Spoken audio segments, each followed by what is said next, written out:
We live. Out man in the bed. Holding it down. Representing for the 33407. Oh man, the flow.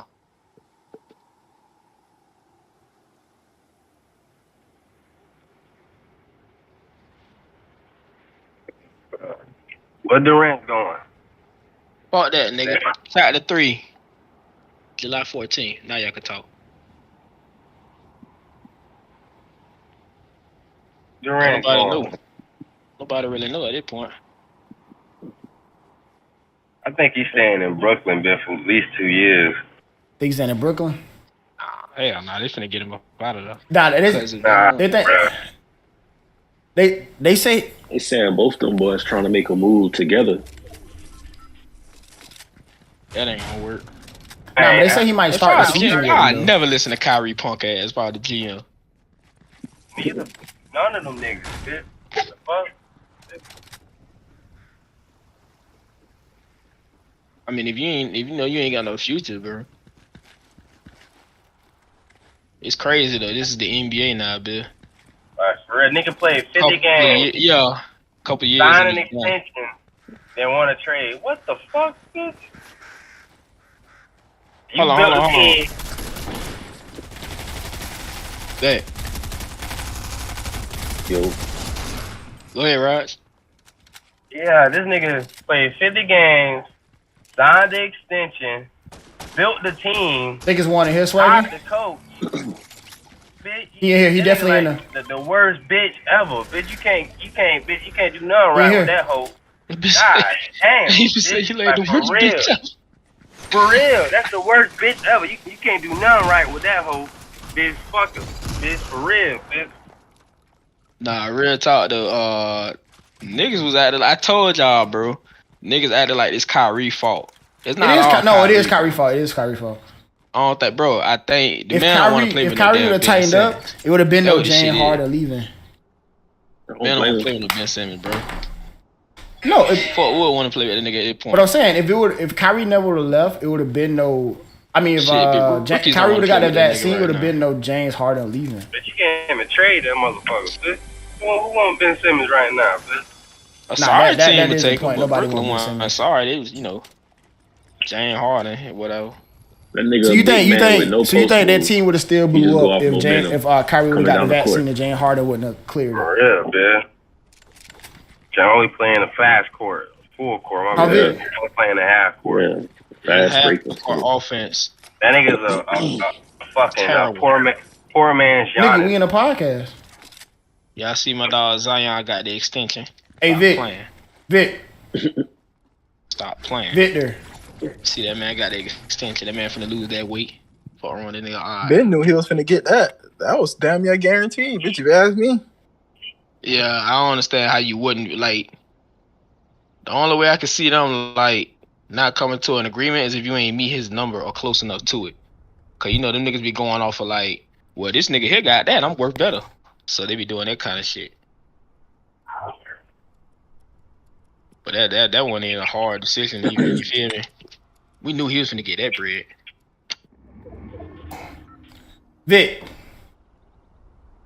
Victor. Hey, so check it out. Especially in the Western Conference, what's some of y'all sleeper teams next year? Oh shit! Did I close out OBS? The Wolves. Rob, you gonna start leaving me the fuck alone with that shit, man. That let me break out the house. me off. Stop saying that. That's what I'm Bitch, saying. You like the Wolves. Nigga said the Wolves. Nigga, you don't. Bitch, I wish they had a mute button for y'all niggas. Independent. I say the Nuggets. Thank you. A team like that. Vic. You said the Wolves. Nah, the Nuggets not a sleeper though, cause they got Jokic, they got Murray coming back, so that's not really a sleeper. They could be top 3 seed. So they gonna be a top 3 seed. They ain't really no sleeper. All right, Roger, chill out, man. If they not, am I lying? They might be. I mean, when they're healthy, they're Top not a sleeper, 5 but overall. They're not gonna fall below 5. Yeah. Top 5 ain't a sleeper though. You right. I was talking about in terms of like a sleeper like the team who didn't make the playoffs last year, but go make some noise this year. Like Memphis Grizzlies, 2 years ago was a sleeper. The way I meant it was like, you know what I'm saying, the teams that didn't do well this year.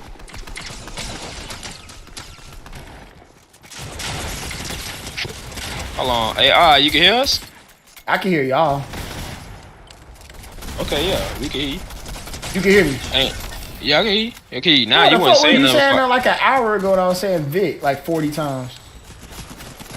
I wasn't even on this though. On what? On the Discord. You wasn't on the Discord? Honestly, I didn't even know y'all was on Discord until that message popped up. Wait, what the fuck? Discord is on my computer. So how you been talking this whole time? What do you mean? Alright, maybe I'm high. Roger, y'all can hear me? Yo, I'm hearing up. Yeah, they can hear you. So what do you mean? I've been talking for an hour? My mic wasn't even down. No, Vic, be quiet. You don't understand. Okay, so like when I was talking about the whole Kyrie Irving shit, I was saying something, but you wasn't saying. Yeah, that's what I was saying. Cause you was saying I was talking for an hour. I thought you literally meant an hour. No, we couldn't hear you then though. Oh, we can hear you now. Though. Okay. Yeah, we can hear you now. Though. What happened? Anyway, yeah, we can hear you now. But now I was saying, do you think that a nigga would have, what's it called, would have stayed? Harden would have stayed if Kyrie got the vaccine. I don't think that team would have blew up then. To be honest with you. I don't know what it is with James Harden. Like, I think he would have stayed if Kyrie would have got the vaccine and everything would have won a quarter. Nigga, how could you not stay? You got a fucking squad at that point. Probably. Nah, I don't think so. Do you think Kyrie Irving would have? I mean, like Kevin Durant, all that shit, they would have still want to break up if. No, I think I'm specifically just James Harden alone. I think he would have left anyway. I don't know why, but I think he would have just left. I don't think him and Kyrie got along in terms of like the ball handling duties and shit. Kyrie wanted the ball and James Harden went with it. Well, them niggas really ain't even play together, right? I they mean, did, yeah, last year actually. Max. Not too many, but it's like they ain't give it enough time to gel. Period. Oh shit! Like I swear you come pick me up. I thought I could pull up my parachute and I jump. Like nobody gave each other enough time to gel. Yeah, I think that was ultimately their downfall. I got a rift to go if we need it, Sway.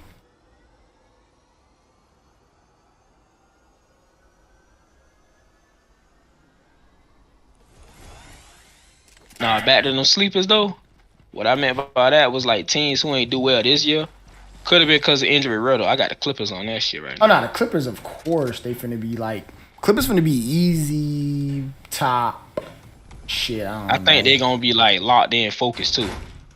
Oh yeah, they should be. I'll put like this. I don't want to hear all that Paul George shit this year. I dead ass don't. Like Paul George don't need to sell this shit. I'm healing up, Swaggy. Paul George don't need to sell this shit. I swear. Oh, okay. Yeah, I see what you're saying. You need to tighten up this year. You need to like for real lock in. Cause they window low key. They best window was fucking this year. This year would have been so good if they was healthy this year. It's so good. They probably would have. They could have won the chip this year. I see it. Truce. Cause they have like one of the best rosters in the league altogether. What it do? What up? Y'all can hear me, right? Yes, sir. Yeah. But nah, the Clippers low key with a healthy Kawhi, healthy Paul George, they would have had one of the best rosters this year. But they got the best, if not second best coach in the NBA right now. So I mean, that's Greg Popovich. Obviously, he just ain't got no team, so we could exclude him on that. Is Greg Popovich the best NBA coach ever? Well, yeah. Don't ask no. Well, I'd say so. Nah. Phil Jackson, nigga. Man, bro, let me tell you something about Phil Jackson. Don't say nothing crazy, Vic. Please do not say nothing crazy. Bro. I'm finna tell you something. I'm finna tell you something that's real, bro. A lot of coaches and NBA players say the same thing about Phil Jackson. The triangle offense is nothing more than basic basketball with superstars. That's all that shit really is, bro. I'm being dead ass serious, bro. Phil Jackson not an X and O coach. He is, but he's not. like Pat Riley was more X and O than Phil Jackson. Like the triangle offense, bro, is some basic ass shit. Pat Riley done ran the No, so I'm sorry. Keep going. Pat Riley done ran the triangle offense. Like, bro, get a ball to the wing, throw it in the Shaq. He get double, throw it back out to Kobe. That's basic fucking basketball. All right, cool. You have one at the top, one at the wing, throw it inside. Like, that's basic ass goddamn basketball. He had some advancements in it, but that shit was so basic, bro. Let me ask you a He's question. up there, coaches. Go ahead. Never mind, man. You said it. He up there in coaches. He up there, yeah. He up there in coaches, but to me, he's not the best. Greg Popovich know how to take. Go ahead. Yeah. Somebody lagging. The outside thing. I can hear him perfectly, actually. Yeah, I can hear him pretty good. Yeah, we can hear you now. I've been hearing y'all. Oh, anyway, I just don't think he's better than Pop. I'm just gonna put it like that. You don't think Phil Jackson better than Pop? That nigga got like how many Phil rings? Jackson Gotta have about shit. He got Like 8? 9 rings, I think. 9. 6 with Jordan. Like and 4 with Kobe. 4 with Kobe. No, 2 with Kobe. No, he was part of that 3P, wasn't he? Phil Jackson coached the 3P. Pat Riley, bro. Pat Riley coached the 3P? Mm-hmm. Okay. I think he wrong. Yeah, I don't know. I thought Phil coached the 3P. When Pat Riley stood up on that podium and said, and I guarantee after they won the first one, I guarantee we'll do it all again next year. Wasn't Phil like the GM or some shit though? No. Phil had no association at the moment in time. Oh, okay. He had just come off retirement with the Lakers in '98. He wasn't doing that. Not the Lakers, with the Bulls in like '98. I saw what you so he wasn't doing that. But Pat Riley got more X and O than he do. Like bro, Phil doesn't really have. He don't really got that much XO, bro. Like Phil don't like. He's not an adjustment maker. He's like one of them philosophical. Like, over there. There's people over there. It's another team over there. I don't know though. I feel like Phil Jackson though. I feel like Phil Jackson is unfuckwittable. We say that because he's coached the best player. He's coached 2 of the top 5 players in history. But be honest though. Be honest. You can't use that against him because it takes a special kind of coach. No, but what I'm saying is this. Greg Popovich put it like this. Phil Jackson had very good players his whole entire career. If you think about some of the players, they go to another team, they ain't shit. Greg Popovich take players from another team that ain't shit and develop them in different ways. Look at DeMar DeRozan, right? I'm not gonna say DeMar DeRozan ain't shit, but look at DeMar DeRozan. I'm gonna keep it to winning though. I'm gonna keep it to him winning with players because you talking about he ain't winning shit with DeMar DeRozan. Okay, I guess. No, but I'm about coaching. I DeMar DeRozan averaged the most assists in his career, like 2 or 3 years while he was under Greg Popovich. He knows how to get the most out of his players. Nobody believed in a player like Derek White. Nobody really thought about Derek White till we saw the Celtics, right? Until he was on the Celtics, we saw the Celtics, and then we saw him in game 1. Whole time, nobody was thinking about Derek White. Derek White was a solid player before, you know what I'm saying? We looking at Dejounte Murray. Dejounte Murray wasn't good, bro. On another team, bro. Dejounte Murray first year in the NBA was good, bro. No, he wasn't all that, bro. He wasn't all that, but he was a really good point guard. Look at him now. He's looking good right now. I don't think he's gonna be that great on the Atlanta Hawks. Like, I think he's gonna be like, he's gonna be good still, but I don't think he's gonna be like what he was in Greg Popovich's system. You know what I'm saying? Kawhi Leonard was a flat out superstar. Duncan was a flat out superstar. You know what I'm saying? And then Ginobili and Parker, it's hard to say because they played that their whole career basically. Parker went to another team, like, to the Hornets or whatever. He didn't do shit. That obviously was old. But when you look at all these other players that come through Pop's system, he get the best out of them. A lot of players in the NBA, if you ever listen to interviews, they'll tell you Bruce Bowen was sorry. They'll tell you Bruce Bowen was sorry as fuck. Like, all he did was stand in the corner, shoot threes, and play defense. He had some of the first 3-and-D ass niggas in the NBA. You think about it. Behind you, Sway. I don't know. You right though, but I think Phil Jackson's legacy is unfucking touchable. The coach niggas, like, you gotta think about it. That nigga found a way to coach Dennis Rodman, bro. That count for something, bro. I ain't disagreeing with that part now. Dennis Rodman is basically a Kyrie Irving that fucking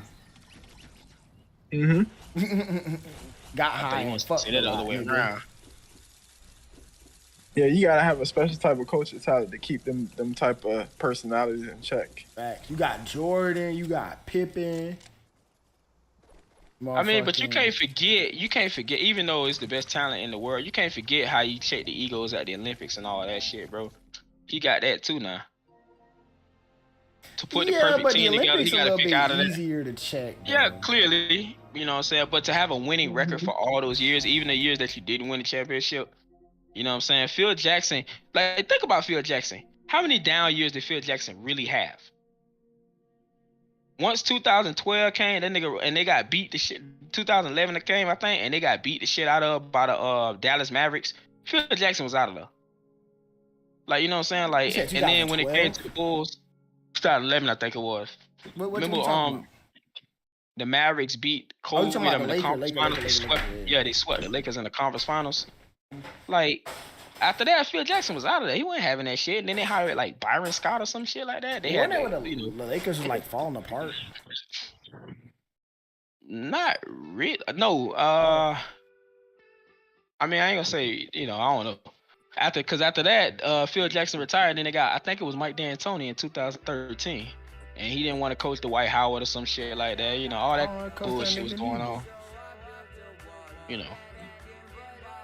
Are you tripping? Dwight Howard was he was the man back then. But I wouldn't want to coach it. Dwight Howard is one of them personalities again. Like, you gotta know how to coach Dwight Howard. You gotta know how to coach personality though.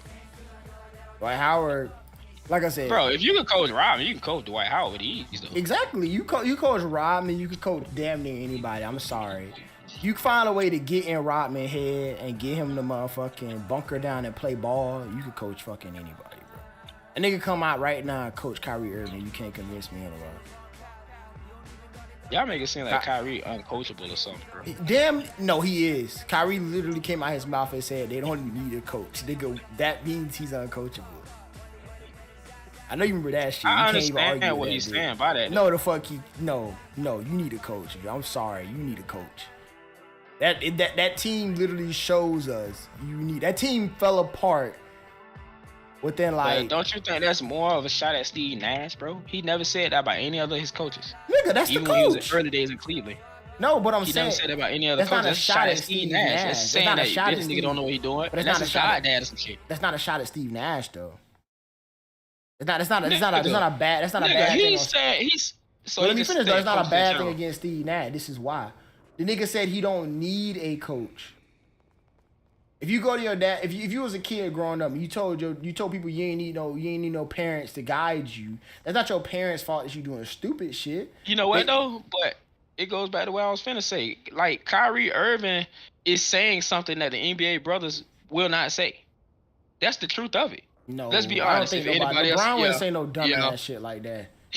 I'm telling you, he's saying what nobody else will say. Let's be honest. If anybody else is in here, LeBron don't need a fucking coach. Yes, LeBron a damn coach. Yes, he needs a coach, but obviously, goddamn, LeBron a coach on the court. LeBron didn't need no coach. I get what Kyrie's saying out there for Tyronn Lue. He wouldn't have just got Luke Walton. Was it Luke Walton? No, Frank Vogel just fired. No, he need a coach. LeBron need a coach. LeBron can't even get through that. That wasn't on LeBron with the Frank Vogel shit. Yes, it was basically It wasn't completely him, bro. Who fires a coach after they just won a championship? 18 months ago. Jeannie Busdum didn't want Luke Walton. Yeah, Magic wanted Luke Walton. Jeannie Bus didn't want him. I know. I'm talking about Frank Vogel getting fired. Frank Vogel getting fired. Yeah, he wasn't the right fit. The nigga just won a chip 2 years ago. How do you fire a nigga that just won a chip 2 years ago? He can't, but you have not even a full 2 years. That goes. You proving my point. Then that goes to show you, that's mostly on LeBron. Then because they needed a different coach. Wasn't the same coach. Because they needed a different coach, Vic. You just said you don't need a coach. But if you're a good coach, bro, you're gonna be able to check all personalities. I understand what Kyrie's saying, though. I understand completely. He's saying, bro, he basically the man saying, "Is we good enough to like play this game and all that?" Now, obviously, you need a coach. Put it like this, bro. Obviously, they had problems all year. So where's your stance on this? Because I don't know if it's just me, y'all boys, but I feel like Vic is saying two different things at the same time. So let me ask you, Vic, what's your stance on that? We need a coach shit, because I feel like you just said he's right. They didn't need a coach, and then you saying that they. I think I'm in between trying to decipher what Kyrie's saying and what I believe about it.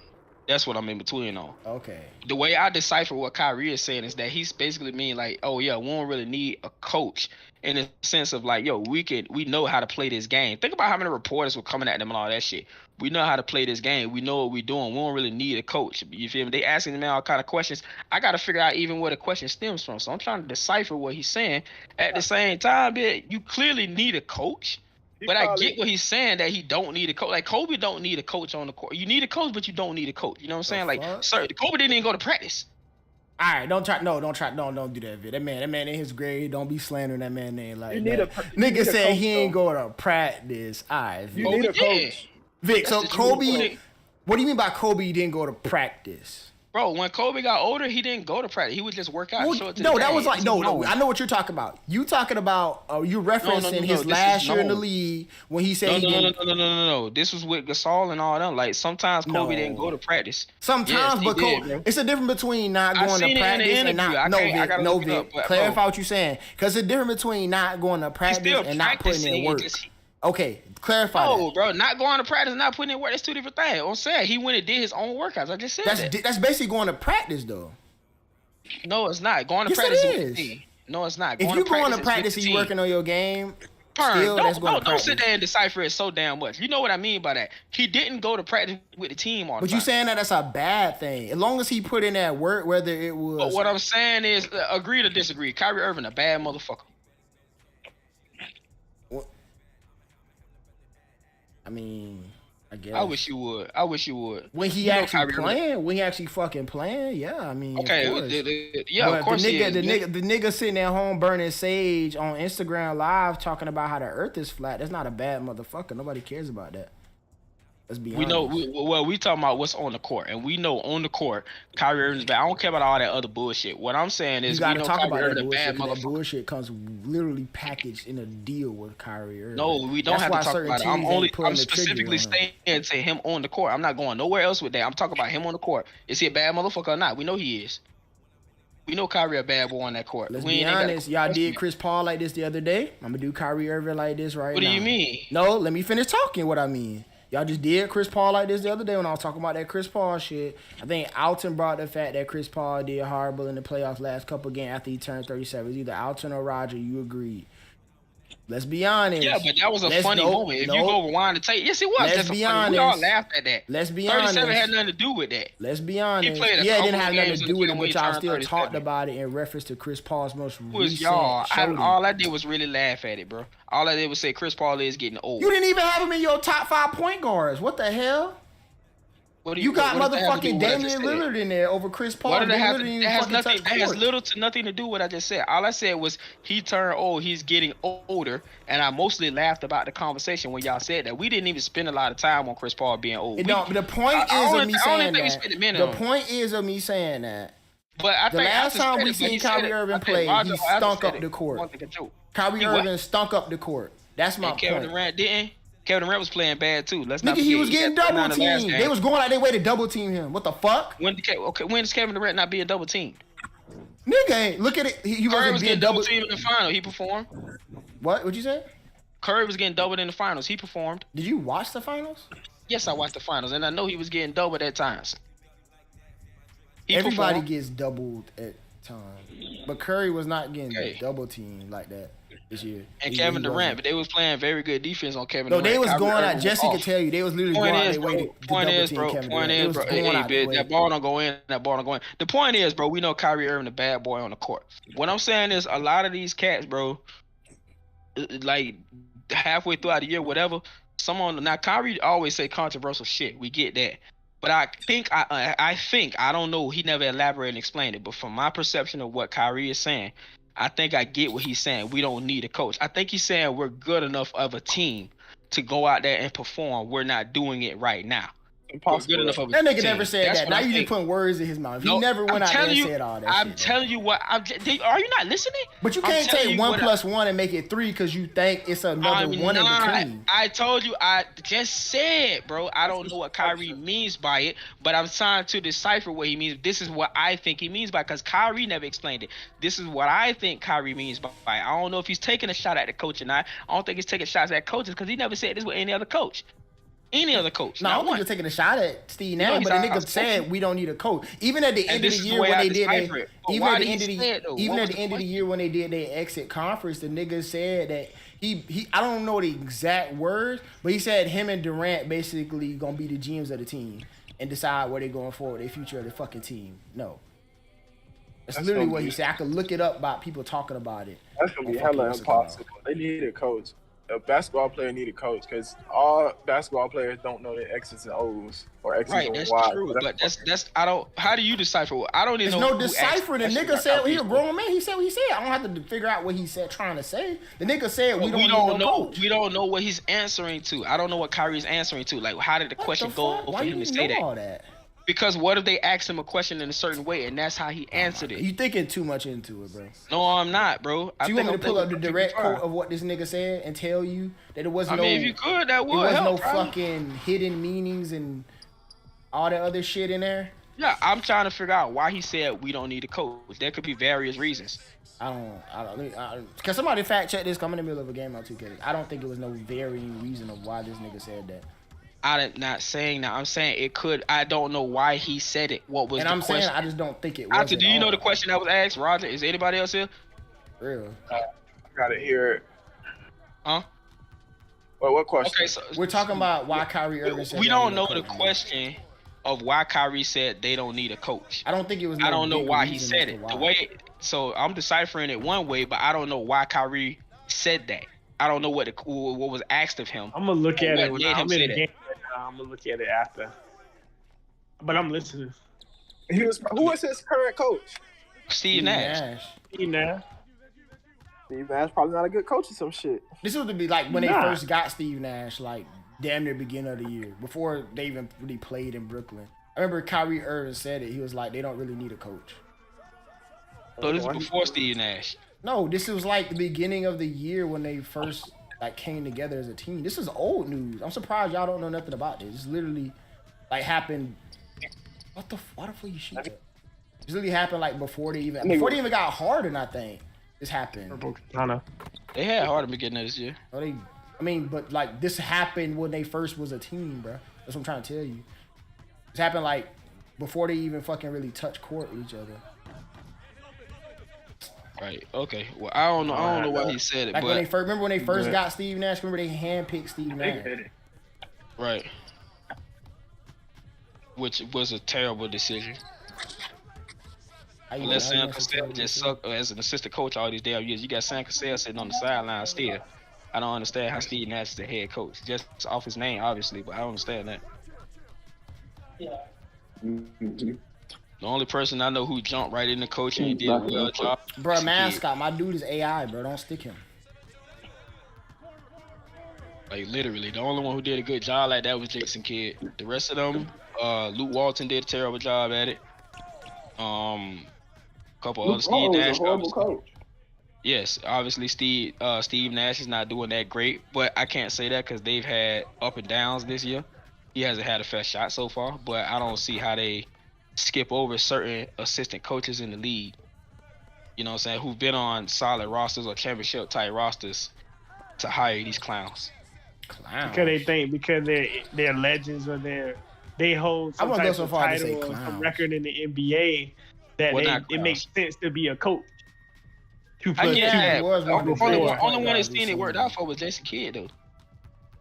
And remember, he started out with Brooklyn and wasn't all that good. He was only a 6th seed. But he had Joe Johnson, KG, Paul Pierce, based off of having to coach one of the hardest players in the NBA currently to coach right now. That's not really fair. I said that though. I did say that just now. I'm just saying I don't understand. I'm not going off of Steve Nash's rep after this season. I'm going off of him just being hired out of the blue. Like I understand he's been retired for a little minute, out of the league, but he's got no coaching experience. I mean, if you a GM and your fucking star players telling you, hey, you can get this coach, and you pretty much only got. You don't have to listen. But you only got. They under contract. Not the time Kyrie was like at the end of his shit. Cause remember he just signed a new deal. Did he just sign a new deal with them? No, he just opted in. He only had a playoff. I'm talking about before. Remember, Kyrie's basically been there for like 3 years. No, Kyrie's basically been there for like 3 years. But they just signed Steve Nash at the top of this year. What the fuck they didn't? What are you talking about? Bro, Kenny Atkinson was that coach last year. What are you talking about, bro? It wasn't Steve Nash. It was Kenny Atkinson, who I liked. Bro, you don't know that? Steve Nash was hired at the beginning of this year. He's a rookie coach right now. You remember in the beginning of the season when they had everything on paper with James Harden still, and it was like, could Steve Nash be the next rookie coach to win the championship? They were staying at next to Steve Kerr, and I forgot who the other one was. I think it was Tyronn Lue. Or David Blatt. Huh? David Blatt didn't win the championship. Yes, he did. No, he didn't, bro. Bro, you bug. No. He was fired that you year. You dumb as shit, Vic. Steve Nash been the coach of the Nets since 2020. Okay, my apologies then. Nigga don't know what he be talking about. I'm sitting here thinking like, nah, he been there for a minute, bro. Well, So point is, it's fine. They shouldn't have hired Steve Nash. David Blatt didn't win a championship? Nah, remember Vicky he got Ball, fired bro. mid-season. Vic, David Blatt we did, understand bro. that. David Blatt won a championship? Yes. I'm pretty sure he did, bro. He With the Cavs? on a technicality, No, yes. remember on a technicality, but nobody counts that shit. What's Don't the nobody technicality? count it. The technicality, He got coached fired like half that mid-season, nigga, year. and Tyronn Lue took So over. he should have theoretically gotten a ring, I think, if it works like. I know it works like that for players. Like, you get traded, you still, if you want it, you still technically get a ring. So I'm assuming the coach would be the same thing. Yeah, but anyway, I the Steve Nash, that's fine. I'm wrong about it, but I just don't agree how he came out the gates like getting a head coaching job, no coaching experience, no assistant, no overseas shit. He had to run the torch out in the Olympics. You could have been coaching in, no summer league, nothing. Steve Nash was he ran the torch out? Yeah, he put the torch out in the Olympics. Really? I don't know if it was 2020 or 2016, but I know he did it. I didn't know that. It won 2020, I'll tell you that. It's probably 2016, man. But yeah, he definitely started coaching in 2020. But yeah, let me look up this thing while my game loading. Look at what?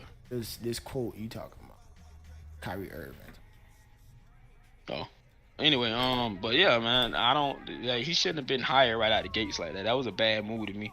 To me, be honest, bro, I think the Nets got bad general manager skills, right? They got bad general manager. I got it whenever you done in a it. sense. Of course, they're just All right, around so money. Steve Nash was hired as the head coach on Brooklyn Nets on September 3rd, but Kyrie Irving said he doesn't see Nash or anyone in that role. The quote is, "I don't really see us having a head coach," Irving said when appearing on Kevin Durant's podcast, The ETCs. You know what I mean? KD could be the coach. I could be the coach. Durant added that assistant coach Jackie Vaughn could also appear in that role. It could be a collaborative effort. I don't think there was no direct question asked. I think they X'ing Steve Nash out the picture. That's what I was getting at. Okay, so forget all that other shit I was talking about, bitch. They basically said, but ain't Steve Nash like Kyrie's goddad or some shit? Or no, I'm sorry, that's RJ Barrett. RJ Barrett, but one of them too close. It's either Kevin Durant. No, he's RJ Barrett's like godfather. No, Steve Nash not Steve Nash. Kyrie Irving that is a he's a point guard. Steve Nash to RJ Barrett. Oh, but I'm saying Kyrie Irving's got that is somebody though. He's somebody a point guard. Yeah. Say the name I remember. Right. I don't know, but somebody like fuck, it's gonna bother me now. I know what you're talking about, but I can't remember the person too. You are right. It is when hard. I say him, y'all be like, oh yeah. Yeah, it seems like they X Steve Nash out. But why? Yeah, they wanted him. Why would they do that? They literally wanted Steve Nash. I don't know. To me, it seemed like they did want the man or some shit, bro. Nigga, they asked for him though. I don't know if it was Durant or Kyrie or boy. I don't know. It was more so Kyrie than Durant. General manager just slanging that goddamn. He's slanging money like booty at the club, bro.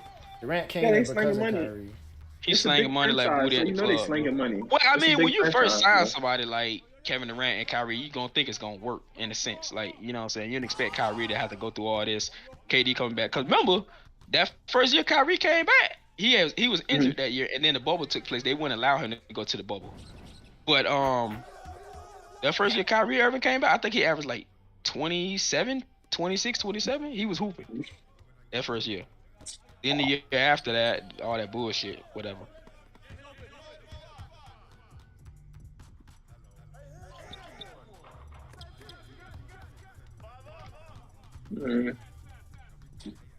I'll say this much though: they need to give my dog Sam Cassell a chance.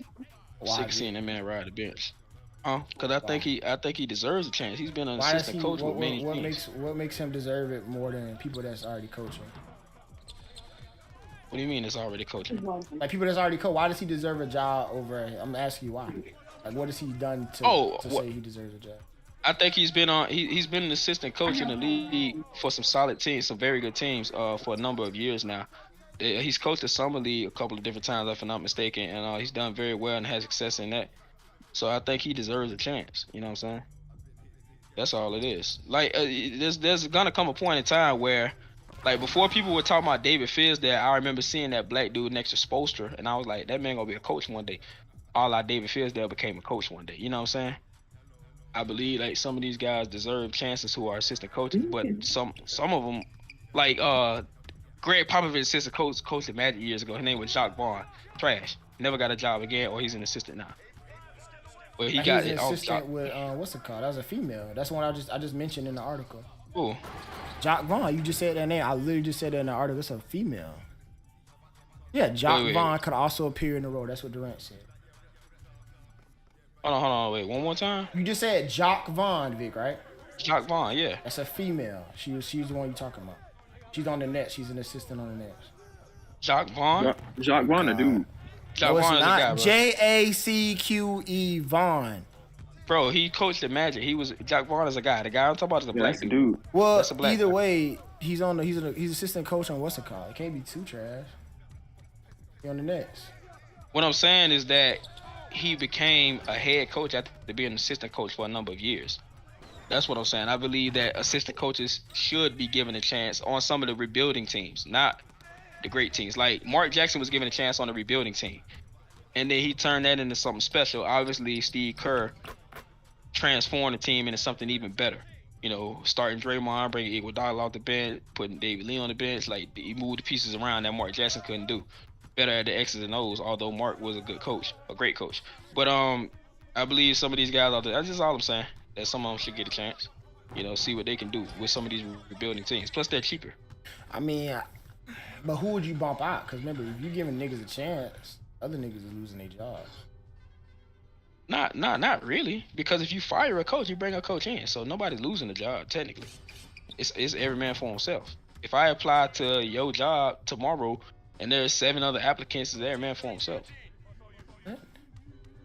No, I mean somebody would theoretically lose their job if you making him a coach. What are you talking about? If you put that dude Sam Cassell in, Steve Nash is losing his job. I'm not talking about for the Brooklyn Nets. I'm just talking about any team. I'm just you gotta understand what I'm saying. Coaches get fired every year, right? Yeah. Okay. Give some of the assistant, not just Sam Cassell, give some of the assistant assistant coaches a chance on some of these rebuilding teams. Like Luke Walton got the job over there with the Kings, right? Jacques Vaughn years ago got the job with the Magic. Hell, Frank Vogel had the job with the Magic, if anybody knows that. You know what I mean? Give some of these assistant coaches a chance. Okay. Chauncey Billups was regarded as a good coach. I don't know what he can do yet. He walked into a bad situation much like Steve Nash. He's been the coach this year. I think Chauncey Billups on the Heat somewhere. On the Clippers or the Heat? He on one of them teams. He coached the Trailblazers, bro. Maybe I'm thinking about fucking what's that nigga name? Thinking about he played Caron Butler. That's what I'm thinking about. Yeah, he is a part of the Heat's organization. I was thinking about Caron Butler. That's me. I believe he's gonna be a solid coach one day, possibly. I've seen him on NBA TV. The way you could tell when people, the way they talk about the game and things like that, they'll be solid coaches. But you know, on the next level, some of them won't. And I mean next level, like, you know, playoffs and shit like that. You got to see what they're doing. The coach would be for rent if you think about it. You know, they make the team good and then they fire him. Then they bring in another coach who don't know shit.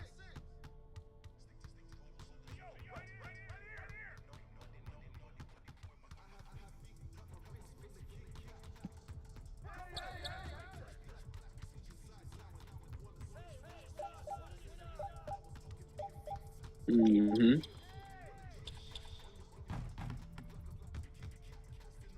Yeah, I don't know. That's a stretch to me though.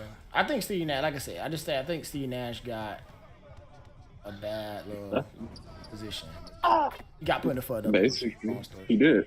A real mess. We haven't seen him really coach a full. Remember them niggas only played like what? They put like they definitely didn't play no more than 30 games together. I can tell you that right now. They did. Durant only played 96 in 3 seasons. That's what I'm saying. And Kyrie fucking all that bullshit and all that. Nah, they didn't play it full. I mean, he didn't play. He didn't have a full squad to play. Yeah, so they need to get it together and ship Westbrook ass on over to the East Coast. That way he can show out and do everything he wanted to do like it was OKC. Right here, huh? Right here, yeah. Damn it. And you got a perfect team to show out on. There ain't nobody over there. That's true. Go stuff them stats again how you used to. Oh, and let's not forget Westbrook played on the Washington Wizards. I almost forgot that too. Yeah. And they was booted in. But that's what Bradley Beal want too, so. You can show out. Damn it. Bro, man. Put his ass in the corner by himself. Let him do some shit. Up the stats, and we still gonna look at him crazy. Scrub. Sick of it. Did Donovan Mitchell want out of the Utah Jazz? He extended. Huh? He extended with them. I mean, everybody extends, but this is a more common thing. Shit, Donovan Mitchell wants out. As soon as a big extend, they be wanting out. They see one thing go wrong, they want out. Cause they don't have time for losing seasons. You don't do nothing but get older, and then the way they had it look like that look like a rebuilding project. Y'all gonna call me crazy, bro, but bro, without Rudy Gobert, that's not a playoff team to me at all. Traded a corner piece. And they trying to make D Mitchell the headstone. It's not. You still gonna need some damn defense. Of course. And Mike Conley ain't doing nothing but getting older.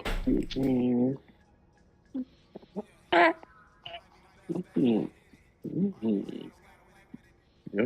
It's funny. Everybody made all this fuss about Mike Conley making an All-Star team all these years. He's never made an All-Star team. He not that fucking good. I never heard nobody making no fuss about that. I'm not gonna. They have. They've been like, you know what I'm saying? It's not a big fuss. Yeah, but like damn, Mike Conley been. They saying like, man, Mike Conley should be an All-Star. Who you gonna check out the All-Star team? I ain't never heard that shit before. Multiple times I've heard it. It's like damn, be like, why do people like ride up on Mike Conley so much? Like I like Mike Conley. Did you like Mike Conley at one point in time? I just said that. I like Mike Conley, but I don't think he was no fucking All-Star. I never thought that. Y'all niggas hear me? Yeah, we can hear you, Roger. Okay. Yeah, I never thought Mike Conley was an All-Star though. I just thought he was like a good player, and then the last couple of years, when he was he was in Memphis, and then right up to the point where he got traded, it was like Mike Conley should be an All-Star. I'm like, no, the fuck he shouldn't. And Mike Conley an All-Star, Shai Gilgeous-Alexander an All-Star, De'Aaron Fox is an All-Star. Like, what are we talking about here? Ain't De'Aaron Fox is an All-Star though? I thought he was a pretty good ass nigga. He's a good player. He's not an All-Star. I'm saying like, ain't he All-Star caliber? I don't mean he's literally All-Star. Oh yeah. He's All-Star caliber. Yeah. There's a lot of point guards All-Star caliber in the league. But I don't think Mike Conley ever was All-Star. I mean, I'm not gonna say that, but I'm just saying he wasn't an All-Star. Not consistent. He might have had one or two good. He's been a good starting point guard for years. Yeah. Just like a Drew Holiday. They don't categorize him as All-Star because their game not explosive. Drew Holiday is. Their game not explosive. That's why they don't get voted All-Star all the time. Yeah. They had a whole they got no flash game. To it. Yeah. Yeah, be in there like somewhere. It is true. You gotta be flashy, or you really gotta be that dude. Look at Ja Morant. He just flashy. He ain't no. It's a little bit of both. I feel like Ja Morant is not as proven yet as people give him credit for. Man, we already talked about Ja, man. We already talked about Ja. I feel like Ja don't have a polished game yet. That's all I feel. He's not as proven yet, but he is that dude, though, low key. No, he's not. No, he is not. We talked about him already. The man put he's the team on the rise of being that dude. No, he did not. Don't say that. He put the team on his back. The stats disapprove. You don't, bro. I told you. You don't just. No, I'm not saying. What I'm saying is this, bro. You don't just. The team is good, but you don't just go from number 9 in the West to number 2. Well, he had a better record without him. Well, you know what I'm saying? You know they had a better record when he was gone, right? Than when he was there. And also, that what happens when you pick top 10 3 years in a row, 4 years in a row. You should have a good team. You know what I'm saying? Soon. You know what I'm saying? That's what they got. I'm pretty sure they top 5. They 5 starters are like. Unless Desmond Bain came out of nowhere, I'll say that. Unless you talking about Darren Jackson Jr., name me somebody else in the top 10 lottery. Name me somebody else in the because Dylan Brooks had his spot. Somebody else in the goddamn in the lottery off that team. Kyle Anderson wasn't drafted there originally. He was a lottery pick. So you gotta name you some other players out in the lottery off that team besides that. They got a young team, but I don't, you know what I'm saying? Maybe that Clark dude, what's his name? Clark? Something Clark, that little power forward or center nigga, whatever he is. And don't they got Valanciunas or some shit? Or he on the Pelicans or something now. But I think Valanciunas is on the Pelicans. But yeah, like I said, he was on that at a point. Their record was better without him. They won I think they whole streak they won on that was without John Morant. They won like 18 and 2, I think. Yeah, some crazy ass shit. But you gotta remember though, I mean, in all fairness to the guy, he played more games with the team than he did without the team. So that is true, but you don't expect for your lead dude to get. That's what I'm saying. The team is good as hell, but you can't lie like it don't start with y'all. Their little record was at that point in time. Oh, that's a bad shot. I don't know how easy their record was at that point in time. That's true too. What? But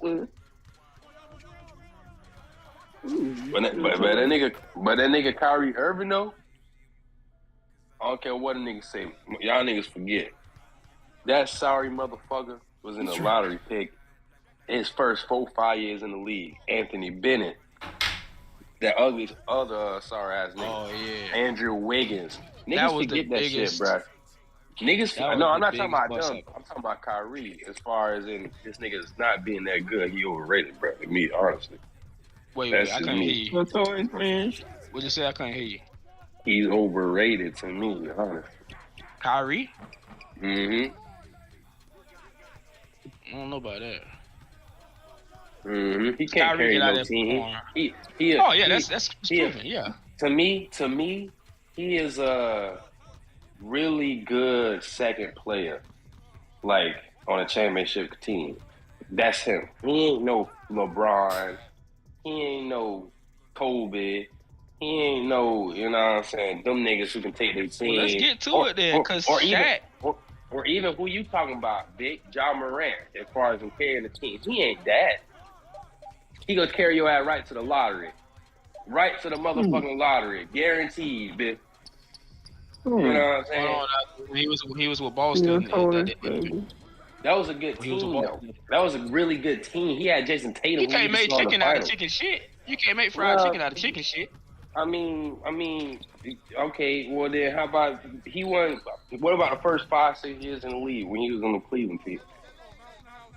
Getting the lottery. Top 5. Yeah. I'm not disagreeing with you, bro. He can't carry a team like LeBron can. I understand that completely. I'm not disagreeing with you. But all I'm saying is, don't disrespect that man. You know that man a hooper. Don't disrespect that man like that now. It's a little right. He a hoop. He overrated than me. I said he overrated. I'm selling her now too. He better than Jamal Murray, nigga. Yeah. All right then. Anyway, but on some real shit, Shaq just made news controversial statements in terms of the NBA by saying that there's only 4 real superstars, and I kinda agree. I agree with that. I kind of agree. I don't want to disagree because I feel like he only. Man, shut the fuck up, man. No sorry ass nigga, pass the motherfucking ball. I kind of see what he's saying. Those guys are stupid ass bitch. The other guys we can name. So he said Giannis. The fuck up. LeBron. The fuck up. Anyway, he said Giannis, LeBron, Stephen Curry, and who was the last one? Shut up. Jokic, Embiid. One of the big he didn't boys. say them. It was only 4 people. He said. That's why your mama did. Shut the fuck up. And he said, I guess Kevin Durant. Mind you, didn't name Kawhi Leonard. In terms of a superstar. That man had one of the most historical playoff runs we've ever seen, and Kawhi Leonard's not a superstar. He got his own shoe. He branded himself right about it. Was a good year. Quiet. Big. To answer that, it was a good year for him. If y'all watch football, Cooper. Nigga, Giannis had one good year. What you talking about? Whoa, what you just said? Listen here, Cooper Kupp just had the best NFL stats for a receiver ever. Triple crown. Is he the best receiver? The best of the best. Okay, all I'm saying here is that I kind of agree with Shaq on some of it, but not wholeheartedly. I get what he's saying. Shaq basically said Giannis, LeBron, Kevin Durant, and Steph Curry are the only real superstars in the league. That's what Shaq said. So we just gonna exclude. Giannis, LeBron. He said Giannis, LeBron, Shaq. I'm sorry. Giannis, LeBron, KD, and Curry were the only superstars in the league. Pretty much. Yeah. That's right. If you only going by, that's what I say. I agree to some extent, but if you only going by like winning rings as of late, and then you can't. If you talk about rings, you got to throw Kawhi Leonard in there. You have to, without question. You got to throw Kawhi Leonard in that hole. He's not going by rings because Giannis only got one ring, so he's not going by rings. Yeah. He's going by besides Dirk, he's probably going by impact on the court. He's going by what he see on the court. He's going by efficient ass players. Yeah. Impact. Okay. I see what. Okay, so Kawhi Leonard. I don't know. Last time we seen him, he was pretty good. All right, then we know. We ain't gotta even question that shit. Kawhi Leonard. Right now, Luka Doncic is not a superstar. I'll slap the shit out of one of y'all. No. Luka Doncic is not a superstar. No. And Luka Doncic is definitely a superstar. His team go playoffs.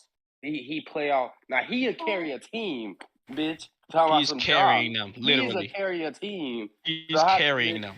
Who carrying who? That man is a fucking superstar. Joel Embiid as well. Nikola Jokic. He didn't name none of them. Yeah. He didn't name none of them. So that's why I say I get what he's saying, but that's not fair. Them boys carrying teams. That's like saying Patrick Ewing wasn't a superstar back then. You can carry a team all you want. Jokic. What? Nigga got a superstar. MVP. Jokic is a superstar. Come on now. He's not back MVP. I will say this though. He's not the superstar that LeBron in terms of popularity, but he's a superstar player. He definitely is a superstar. That man a superstar. Alton, you don't get 2 MVPs back to back for feel like breaking this down for y'all. For free. You don't get an average of 30 break it down. When Nash got it. Okay. Alton. Break it down. Okay, I can break it down. First of all, he probably won 1 year. But he snubbed Embiid. I don't care if he got it. I don't disagree. I put an asterisk next to it because no way, Jose. Look, hey, I ain't gonna lie to you. I don't disagree with that. But that's just only one thing you saying. He might have snubbed him, but the fact that he was in the conversation. Okay. You know what I'm saying? Come on now. I don't respect that snub argument because if you win it, bro. That's it, bro. Yeah, and he in this game. Like LeBron ring, that 4th ring, it was in a bubble, but that bitch still real. You won it. You're right about that, but damn, Jokic hoop, bro. Keep going. I'm gonna keep going. I mean, Dame Lillard. We all know how I feel about that. Stop bringing it up. To be honest, though, I'm not gonna say he's on the superstar level of LeBron. I'm not gonna say that. He's not. He's a perennial all-star. He could be right. That's how I feel about it. Until he started winning more, he's a perennial all-star. Thank you. All-star is his ceiling. Thank you. I don't know if that's the ceiling, but he ain't got no team. I don't know if that's the ceiling. I don't want to hear this. He don't have no team argument that you've been recycling for fucking weeks. All right, that nigga had probably top. I'm just gonna say 4 to lowball it, but I want to say top 3 backcourts in the league for years. Him and CJ McCollum was up there, nigga. They was like the Blacks, Curry and Clay. Backcourt is not enough, bro. I was about to say that. When the hell has the backcourt has never been enough? Look at the Warriors. The team got to play defense. Look at the war. Okay. So by y'all logic, the 2015 Warriors ain't have no squad, right? Perm, you can't say that. Who said that? That's by y'all logic. No, logic. What logic is that? You got to compare. Let's compare. Let's compare because you just said a backcourt ain't nothing.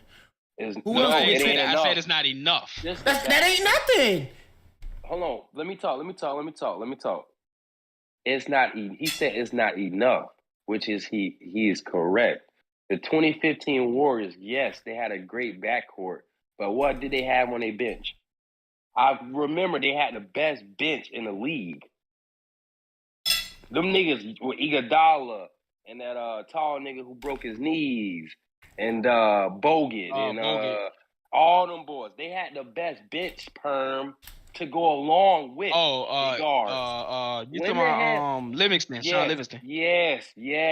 Damian Lillard, yes, they might have been a great backcourt, but did they have a bench?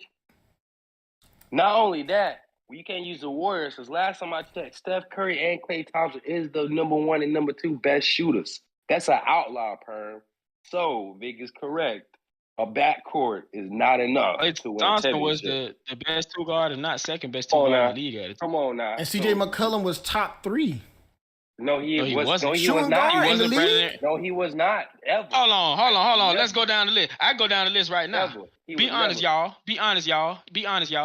Even with him not shooting threes, would you take CJ McCollum over DeMar DeRozan? I would not. Oh, would you take CJ McCollum over Donovan Mitchell? I would not. Would you take him over Bradley Beal? I would not. Would you take him over Devin Booker? I would not. This is like in remember, this is like in 2017. Even over the last 4 years. We're talking DeMar DeRozan was still 20. That's the same DeMar shit. DeRozan was still in the league, perm, so he couldn't be the number 3. DeMar DeRozan, Vic got a point, but Donovan Mitchell in 2017. Who the fuck was Donovan Mitchell in 2017? Bradley Beal, perm. What about Bradley Beal? Beal was hooping. Bradley Beal was balling. That's 5 players right there, perm. Devin Booker was balling. Donovan Mitchell. Players, perm. Devin Booker was balling. What the fuck? Devin Booker was still dropping 40. Devin in like Booker had a 70-point game. Remember, Damian Lillard's best chance, quote unquote, his best team when he made the furthest push in the playoffs was like in 19.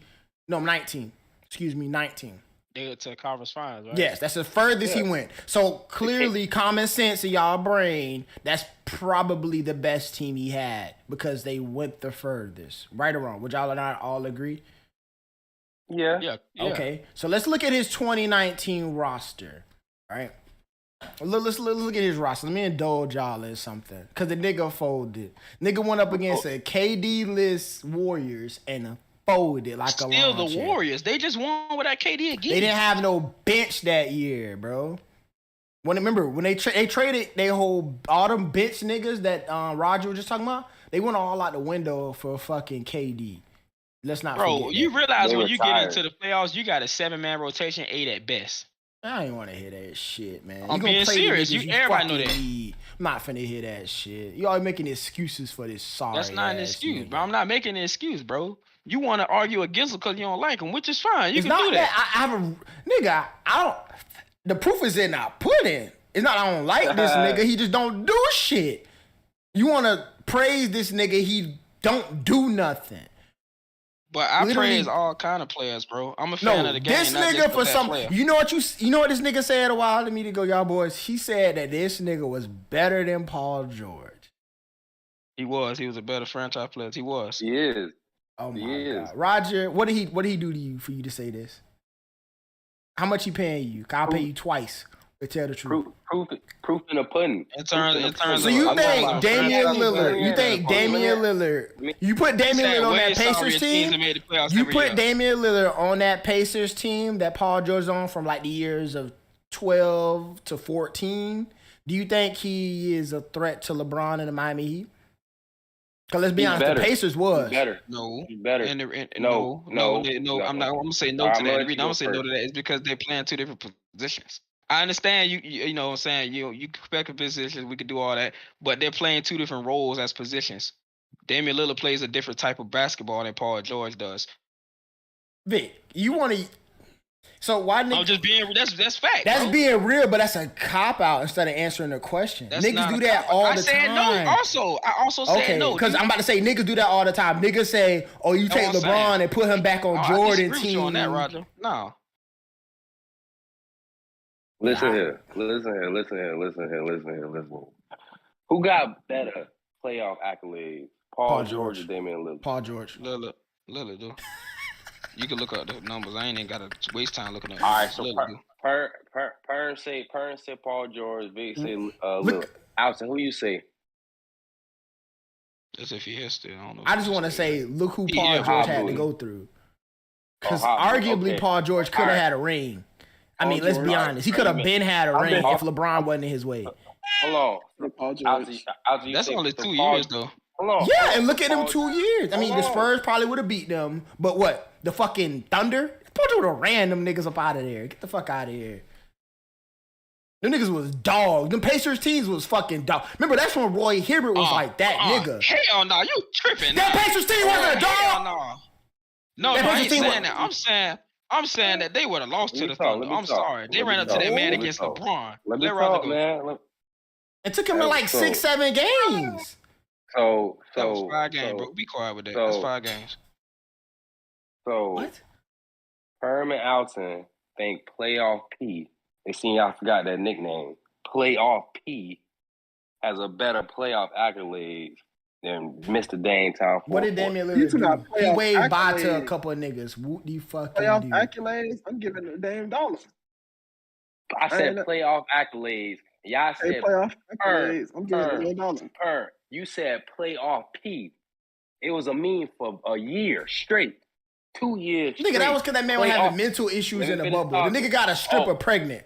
Come on, man. Vic, now who making excuses? Not Vic. Vic. No, he didn't, bro. Vic, who making excuses now? That year. Vic, hold on, Vic, who making excuses now? Sound like Perm making excuses.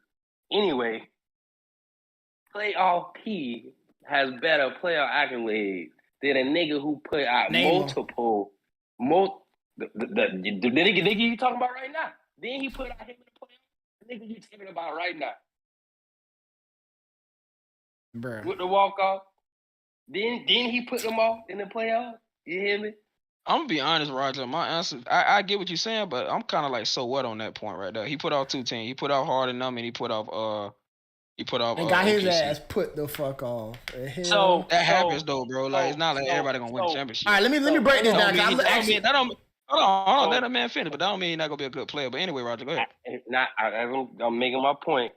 So if Ja Morant is that dude and an ongoing superstar, but he's not proven in the playoffs, because that's where you become proven. How the hell is Damian Lillard, who has better playoff accolades than Paul George and Ja Morant, not that dude? How about if I tell you Damian Lillard doesn't have better accolades? Playoff accolades. Right now. But what playoff accolades could you possibly? Playoff P. But like, what playoff accolades could you bring up though? What playoff accolades you bringing up? Well, hold on. That's also why I said so what to that, Roger, because he put 2 teams out and they got put out right after that. He's been to the conference finals once. Paul George has been to the conference finals twice. So technically, you can almost say that Paul George. But I'm not making a case for Paul. Who the hell was Paul George playing with? Paul had a better team. Okay, then. So I can use that argument. Is why Paul had a better team. I'm talking about individual. He broke his leg too, then came back. But Paul George was still a star when he came back. Kawhi Leonard, when he was with the Clippers, he could have played. He could have hooped. He could have. My argument was individually. Can I tell y'all something real quick? My argument was more individually and more Pacers Paul George than Clippers Paul George. Okay. We run y'all by something to make it more even, because Clippers Paul George, no, you can't add that because he had fucking top 5 player on his team. More as Pacers Paul George, when he was by himself, he had good players, a okay good number 2, like CJ McCollum. He's an okay good number 2. You know what I'm saying? Really need to be a number 3 on a playoff team. Y'all ready for some facts? But Roger, why are you doing that? Why are you locking a player in a certain era, like a certain era of their prime, basically? Like, why are you just not comparing the player right now? Because that's what matters right now. I think what he's Paul trying George to did back compare then. Paul George at his best to Dame at his best. I think that's what he's doing. And one reason that doesn't solve anything. It kind of does because playoff P was if y'all want to do Paul George at his best, OKC Paul George is one of the best Paul George we've seen. He finished top 3 MVP. 28 a game, yeah. He finished top 3 MVP discussions. When has Damian Lillard ever finished top 3 MVP discussions? But let me tell y'all something. The only accolade that Damian Lillard got over Paul George is one. Damian Lillard won Rookie of the Year. Here goes the accolade. They both got 1 All-NBA first team. They both have 6 All-NBA team selections. Paul George has 2 All-Defensive first teams. Damian Lillard has 0. Paul George has 4 total All-Defensive selections. Damian Lillard has 0. Paul George has been a steal leader once. Damian Lillard 0. All-Star games, Damian Lillard 7. Paul George 6. Playoffs played 10 and 8. Paul George. The only thing Damian Lillard got over Paul George in the playoffs, as far as stats go, he averaged 4 more points than him in the playoffs, 21 to 25.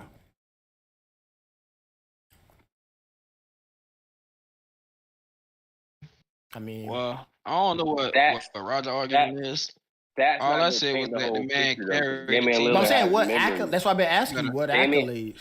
Damian Lillard has memories we remember. Name me a Paul George memory in a playoff. Bro, you don't. Not a stat. Name me a memory. Name me a game. Last time I checked, Roger, memory wasn't a stat. Game 6. No, versus yes, Miami at 28. I remember that like it was yesterday. We watched that at Roger at Jones' house. Mr. Garrett was hot. I remember that like it was yesterday. I mean, that could be a memory because we was all together at Jones' house. But everybody, that's like an opinionated thing because if you're a diehard Paul George fan, damn near anything he do a memory for you. So, I mean. No, y'all know what I'm talking about. Y'all talking about a game. A 50, 20, I know 10, quarter. I'm talking about a game. Come on now. I'm talking about a game. I get what you're saying, but that's still. Good, John. Well, like I said, it still boiled down to opinion. What you consider a highlight may be different than what I consider a highlight. I get what you're saying, but like I said, it still come kind of give me a Paul George walk off in the playoffs.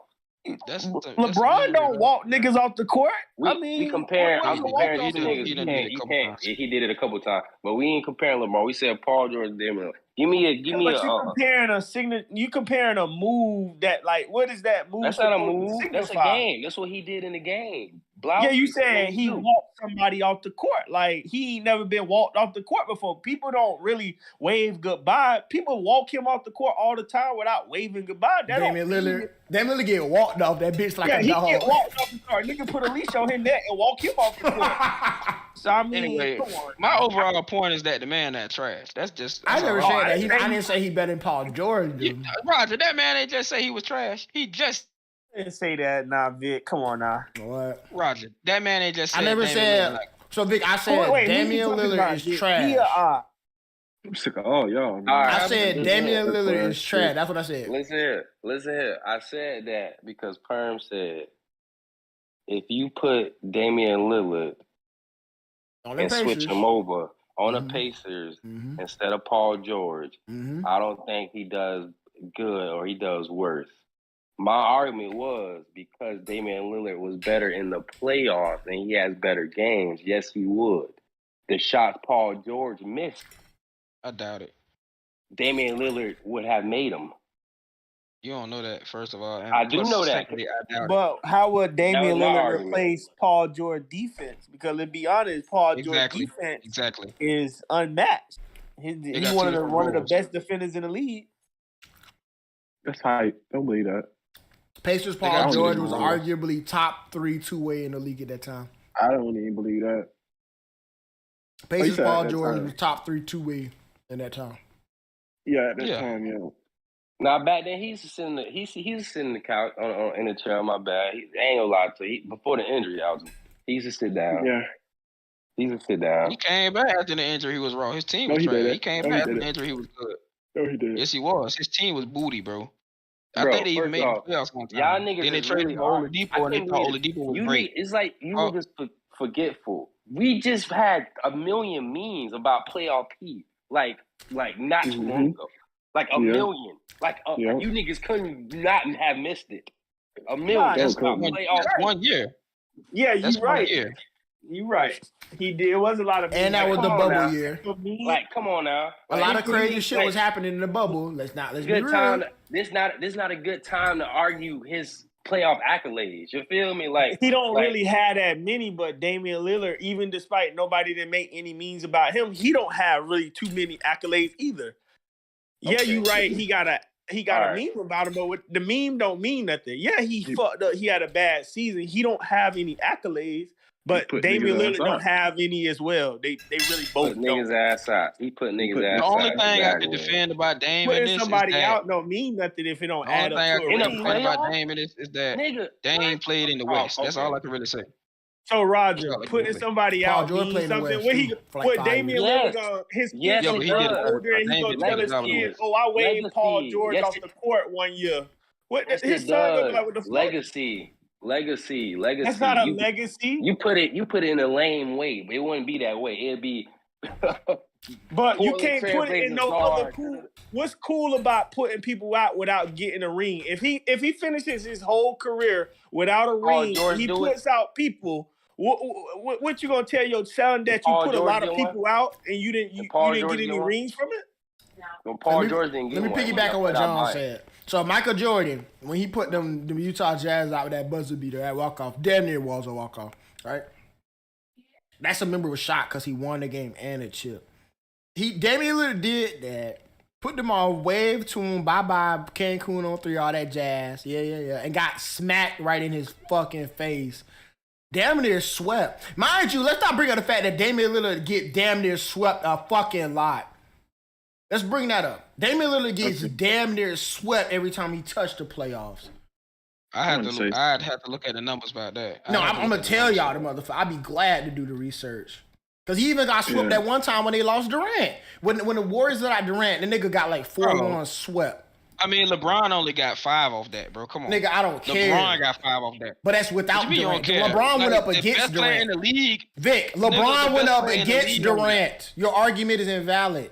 You bringing up a nigga who basically had an easy way out. But you still went up against the Warriors. The Warriors was still, without Durant, the Warriors went wrong. I remember. Did you watch basketball that year? Because I remember. Niggas was favoring the Trailblazers as soon as Durant got hurt. Man, so you mean to tell me... Yeah, because clearly you don't remember. You don't remember nothing. Anybody remember the Trailblazers being favored over the Warriors, Durant, or no Durant? Anybody remember that? They was. Anybody remember the Warriors ever being the Trailblazers ever being favored over the Warriors, Durant or no Durant? Anybody remember that? I don't remember no shit like that. I don't remember nobody ever saying no shit like that. I would never put the Trailblazers over Warriors. The Warriors are a championship team without Durant. They proved that this year. No, the fuck they wasn't, bro. Nigga, Draymond Green came out his own mouth and said they was not winning without Durant. So you know more about their team than Draymond Green? You smarter than Draymond Green, Vic. That's what I thought. Man. That's what I thought. Okay. All right, whatever, man. I just want to make sure.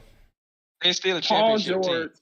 Best 3 years in the playoffs was what 2011 through 14. I was with Indiana. After that, the playoffs really didn't call his name no more. But he still went. Still dropped. He played well with OKC that 1 year. No, the fuck Damian Lillard made that shot. He played well. He played well in that series. I'm looking at his field goal. Bitch, he played for 5 games. I mean, I'm pretty sure he gonna play well for 5 games until they put his ass out. That's different. I mean, but I mean, again, you can go look at Dame field goal percentage too now. You'll be up there. Go look at that field goal percentage for Dame. I don't know if that shit gonna be up there. I don't know. I'm not sitting on the phone on the computer. Huh? Took one shot. He gonna take more shots. I don't know.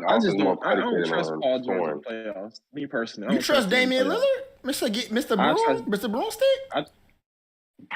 Yeah, like, bro, like I just said, like, bro, it's like, nigga, did you, like, bro, I'm gonna stop saying it, because you got amnesia or something. Playoff P. Or the niggas who put niggas out in the playoffs. Come on, bro. That's easy. And what you call Damian Lillard? Mr. Broomstick, right? Mr. Broomstick, right? Bro, put Damian Lillard with Kawhi Leonard. Nigga, they winning the championship. Just to put niggas up. Bro, chill out, bro. Damian Lillard don't play no damn deep. Up. All right, bro. This is the nigga. This proves it all. This proves it all. I looked at this is Damian Lillard's playoff record. Oh, that's correct. That nigga's 22-39. Let me look at Paul George playoff record. No, that's a playoff record. What you talking about? That's his playoff record all time. Let's look at Paul George playoff record. Let me see. Let me make sure when this is before I hit y'all with these facts. Paul George playoff record is 51-57. Shut the fuck up. I'm not listening to y'all no more. That argument dead. Y'all talking about a nigga who's 22 for 39 over a nigga that's 51 and damn near 50%. I'm done. He had how many years with Kawhi Leonard perm? 2. And one of them that he didn't even play with. Because let's not forget, not this year, but last year, remember Kawhi Leonard didn't play in the playoffs and Paul George had who? He got off, yeah. He got off. Yep. Let's not forget that. He averaged 27 points per game. My argument was never this playoff shit. Roger came with all that. I said Damian Lillard was a better player because I felt he can carry a franchise better. That's why I said it. That's what my argument was. My position was. You say he went off, but didn't he get 5-1 by Luka them? Nah, I think Luka took them to game 7 both times that they lost. Remember, this was Luka's first year making it out of the first round. My bad. First year making it out of the first round. Paul George, they beat them every time. They took them 7 games. I think they lost to the Nuggets both times. I believe that's what happened. I can tell you for sure that's what happened in the bubble. But I think that's what happened last year too. They lost to the Nuggets again. Clippers lost to the Nuggets because they can't. The Nuggets, they let them come back. It was like 3-0 or some shit. But I'm saying, didn't it happen 2 years in a row? Then they lose to the Nuggets 2 years in a row? I don't know if one year. Because the second year, Kawhi Leonard got hurt in the playoffs though.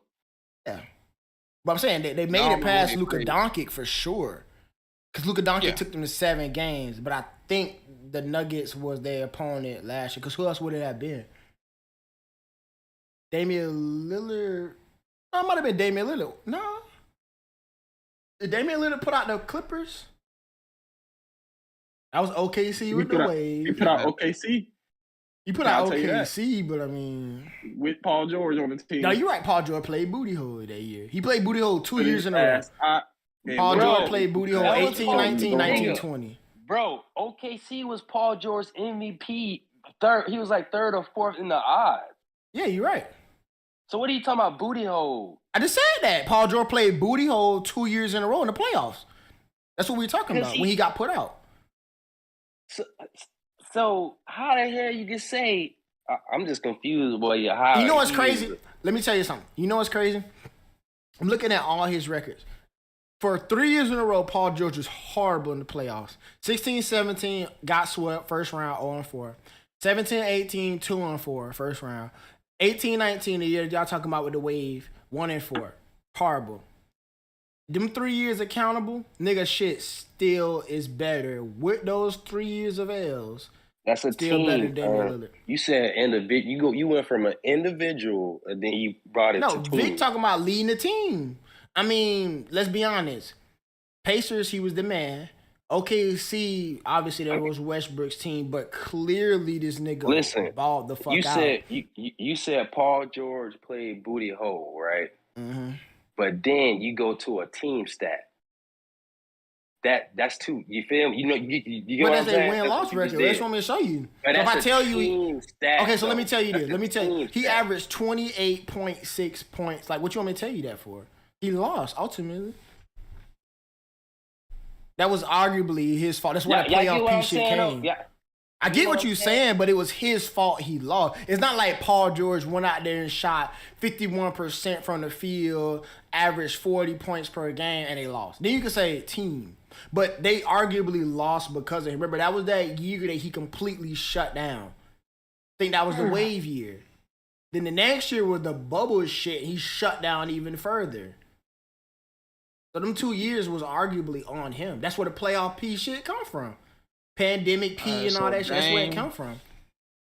Dame has averaged 25 points a game 6 rebounds, 6 assists in the playoffs. Paul George has averaged 21 points a game, 7.5 rebounds, 4 assists in the playoffs. Okay. He's played more playoff games. I said this earlier to y'all. Yeah, Damian Lillard has made the playoffs from 2014 until 2021. 8 to 10. Oh no, what's going on? That's what I mean by like being a leader of a team, though. Like he's got his team into the playoffs 8 years in a row. Oh yeah. The Trailblazers not really all that good, bro. To be honest. So what about when you had LaMarcus Aldridge, top 3 power forward in the league? LaMarcus Aldridge. That's not a good LaMarcus team. Aldridge cleared it. No, LaMarcus Aldridge cleared it in 2015. He only had him once. What are you talking about? I didn't say. Did I say 2015? I'm saying, you said, what about LaMarcus Aldridge? You can say they had good teams, but Damian Lillard was drafted number 6, 2012. They didn't start making the playoffs till 2014. Okay. Right? Yeah. They didn't start making the playoffs until 2014. Mm-hmm. LaMarcus Aldridge cleared it in 2015, went to the Spurs. He only had him 1 year in the playoffs. That's what I mean by that. Damian Lillard has been leading that team to playoff contention. He's been leading that team to playoff contention multiple years in a row. Now, I'm not saying Paul George hasn't done that, but he's gone to teams where he hasn't been the man. Damian Lillard has proven to be the better franchise player because he's been the main guy on each of those teams. Paul George is probably the most efficient scorer. He's a more efficient scorer than West. Hold on, let me finish. Paul George has been a more efficient scorer on OKC. And then let's not forget that first year when they had Melo before Melo departed and went to the Rockets and whatever. Mm-hmm. But Paul George was a more efficient scorer, and he finished third in MVP voting that second year in OKC. Mm-hmm. But at the very same time, that was Westbrook who was the lead catalyst for that team. Remember, the year before that, Westbrook done made the playoffs without Paul George, though. Before they made that trade for Paul George, though, when Durant had cleared it around the time of 2016 or whatever it was. Russ MVP year. Okay. So Damian Lillard has been getting these guys into the playoffs 8 years in a row. They haven't made the playoffs this year. Damian Lillard only played like 20 games because he was injured. Okay. What's your point? But the point is, you can't hold that against. Not like Paul George has been bouncing around the league. When he only went to one team. Let's be honest. That's technically right. He got drafted to the Pacers out of his control. Then he got traded to the Thunder, like you just said. It's not in his control. He hooped there, did his time. He only asked to go to the Clippers. That's the only team he asked to go to. But not against him. Technically, he didn't ask. Kawhi asked for him. Oh, I can show you they put money. He asked to go to the Clippers. Well, maybe he did. I don't know. I remember he came out in the club. He posted a video of Westbrook and said he re-signed it. And then a couple of days later, when Westbrook asked for a trade, I forget which one of them asked for a trade first, but one of them asked for a trade first, and the other one asked for a trade second. There you go. I put my point there. Paul George asked for a trade first, and then. Right, but anyway, all I'm saying is it seems that Dame has been the better franchise player carrying a team. Yeah, because he's been on the same team this whole time. That's not against Paul George that he only really moved teams once on his own will. Damian Lillard got traded to the Kings and never made the playoffs again. Would y'all hold that against him? Hold on, because Paul George's team has only missed the playoffs once, if you think about it. What are you talking about? I'm looking at it. They only missed the playoffs 2015. Paul George got injured. I can't remember when, but I can't remember when he got injured. It had to be 2014. Yeah. Right. Like so they missed the 15 season and they made the playoffs again. He wasn't there. Remember, Paul George damn near didn't play for almost 2 years, like a season. By the way, those years, his Indiana years were the best. Those years that he did miss the playoffs. Mm-hmm. I'm sorry, those years that he made the playoffs post injury. Mm-hmm. He averaged 27 a game, and then he averaged 28 a game. That's throughout that whole playoff run. Right. That's throughout that whole playoff run. Paul George, we remember him from the Heat. But he had a better team. Obviously, he's going to average more. He had a better team on the first 2 times when he was in the playoffs. He only averaged 19, and then the second time he averaged 22. Remember, because he wasn't that man at first when he got there. That first year in OKC, he averaged 25 a game. The second year OKC, he averaged 28. Then Paul George averaged 20 points. Then he averaged 27 points again after that. Okay. So to your point of the argument, Roger, Paul George has produced more of a scoring title in the playoffs, even though the averages say something different. If you take away the first couple of years in the league, because you got to remember, Paul George drafted in 2011. He was making the playoffs then, but it was Danny Granger's team at first. Danny Granger team. It wasn't until 2013 and 2014 that Paul George was really getting off in the playoffs. Because in the playoffs before that, he was averaging 6, and then he averaged 10. So it wasn't until Danny Granger got injured that Paul George took over the team and was considered a star player.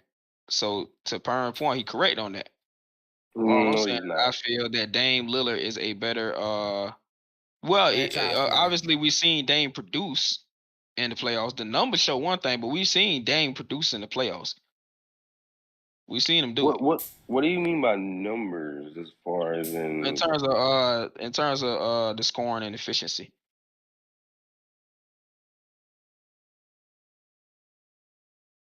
I don't know, bro. I don't know about that.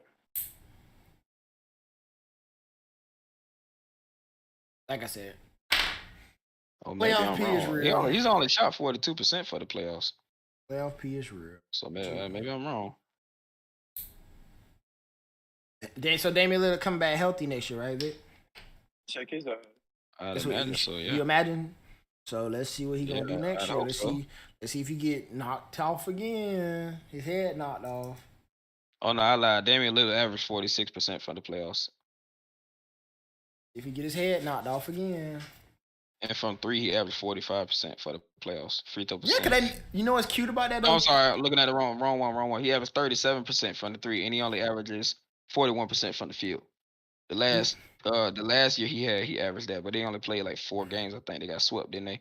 No, he played 6 games against the Nuggets, if I'm mistaken, the last time they went to the playoffs. But again, it's not about that. I'm just saying I feel as if he is a better franchise player than Paul Based George. off of what stature though? Like what argument are you hanging on to? Like what supports your argument? Team record. I just showed him getting the team and he doing a little more with less. It seems it's hard. I get what you're saying. It's hard to judge Paul George on the Indiana shit because obviously he had some sorry ass motherfuckers in Indiana after the injury when they were trading players away and all that shit. They didn't have the same team. But let me ask you a question. I could have sworn, was it the Trailblazers always like top 5 in the West all these years? Yeah, if I'm mistaken. Yeah. 5, 6. In the West, that's pretty good. I remember they were only AFC like once. If you were the top 5 team in the West, especially in that like mid 2010 era, you was really like a top 3 East team, maybe even higher. That's actually pretty good. Vic. We actually have a squad. Okay, let me re-explain this to you. If you was a top 5 West team in the mid 2010 era, that translated to like a top 3 East team.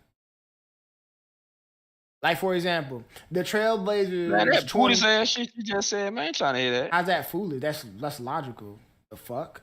Like for example, yeah, I understand. 2020. No, let me talk, nigga. I'll let your ass talk. In 2013-14, the Trailblazers had a record of 54-28. Nigga, that was like number 2 in the East. What the fuck? 54-28. That was equal to a 5th seed team in the West. That's like a fucking 2nd or 3rd team in the East, especially around that time. That tell me I'm lying, Mr. Basketball. What's the point of that though? That you're saying? He had a good team. If you could finish 54-28 in the fucking West, that's not a good team. Perm is so funny, dude. Am I lying? What the fuck? 54-28 is not a great regular season record. Remember, you're playing West teams majority of the time. You only playing East teams twice a year. One time. The Atlanta Hawks had a number 1 seed one time with Jeff Teague. That was one. Okay, so how about this? Let me consistently prove to you that the Trailblazers. Let me consistently prove to you that the Trailblazers had good records. How about that? Since you talking about 1 year, that was 2013-14. 20. Let me keep going. 2014-15, top 4, 51-31. That's still a top 3 seed in the East. Let's keep going. 15-16. Perm is a good team to win, 50 games, but it's a good team to win the ring. That's not my problem. Y'all saying So Roger, what's your logic? Okay. If you primarily going up against teams in your own seeding, that don't mean Paul George ain't had no good teams. I didn't ever say that. But y'all talk. You keep your argument is Damian Lillard didn't have no good teams. This is what you've been telling me this whole time. That's crazy as fuck because every year advancing playoffs and all that kind of shit. You know what we mean by that. That's when you. But we weren't talking. It's a lot of this shit where I gotta assume what y'all mean. I don't know. I ain't no assume nothing because when you were bringing up Damian Lillard and I was bringing up his team, you were saying that man wasn't all that good because blah blah blah. He can't advance in the play. He doesn't have that good of a team to advance in the playoffs. So how he got that good of a team to win him 50+ games every year? You know why? You know how many teams in the West? Games hold on. Vic, this why. Y'all niggas gonna give me a fucking aneurysm, dog. Perm. You know what we mean because listen. No, I don't know what you mean. I really don't. You was using that Paul George argument. What did you use as an excuse? He went up against who? KD. LeBron. Oh, LeBron. Oh, you talking about that? Yeah, LeBron. LeBron. Okay. LeBron. That's LeBron and his team. He not good enough. But that was one of the greatest super teams ever. Let me ask y'all a question. If the Trailblazers finish 5, right? They playing the 6th seed, right? Or some shit like that, right? Why is he struggling? Look. 2013-14. 50-28. They lost in the Western Conference semifinals against the San Antonio Spurs 4-1. So they made it to the second round, lost to the Spurs. Okay, it's nothing wrong with that. You lost to the Spurs. Nothing wrong with that. The Spurs.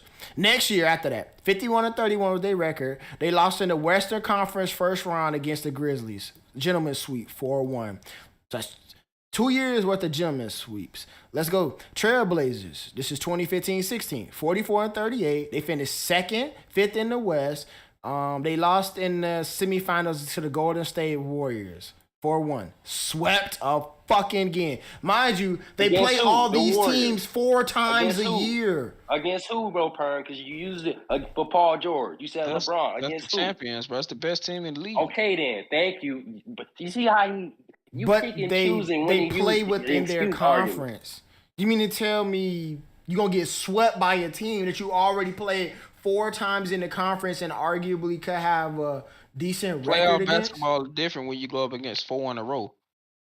It's not different. It's not different to the detriment where you getting fucking swept. This is 4 years in a row this nigga done got swept. He played the best team in the league, bro. So the Spurs, we said yes, obviously that year the Spurs was nasty. The Grizzlies, whatever y'all want to say. If y'all want to say the Grizzlies was some juggernaut ass team that you getting swept, go ahead. The Warriors again, still you get swept. LeBron didn't have Kyrie or Kevin Love and fucking took 2 games from the Warriors that year. This nigga can only take 1. Then the next year, 17-18. So now he's LeBron. 17-18. Okay. They finished 49-33. They lost 4-0 to the Pelicans. He got swept by the Pelicans. Okay, all right. Bet 18-19. AD them. All right. So 18-19, 53-29 get swept again by the Warriors. And mind you guys, I think this was the year. Hold on, I think that was the year. Yep, that was the year without KD. No KD that year. Remember, KD got hurt. That's what 4-0. Bro, the Warriors was still a better team without KD than the Trailblazers was. We all know this. We all know it. You're not supposed to get swept. You got a 53-29 record. You're not supposed to get swept. Blown out damn near every game. No. Big stop. You covering up for this man. Wait, is this? Who is this nigga? I know this ain't Nurkic. So Vic, tighten up. Damian Lillard, CJ McCollum, Enes Kanter, Nurkic, Evan Turner. Let's keep going here. Kind of trash. Rodney Hood. Let's keep going here. Perm think that's not a good team. Perm think Vic, listen here. Perm think that's a championship team. I didn't say that was, but that's not a get swept team. How they sorry, Vic, and they made it to the Western Conference Finals? How they sorry? That's probably the best Damian team Lillard. he had, but them players that he had wasn't all that. Oh my. Plus, I don't know who he went through to get there. I don't know about injuries or none of that. You know what I'm saying? But injuries are part of the game. It doesn't matter. I can tell you, they played Denver the season, the what's it called before. First round played OKC, which was the year they probably walked off your boy Paul George. Then they played Denver. Okay, Denver took them to 7 games. Then they played the Warriors and got swept.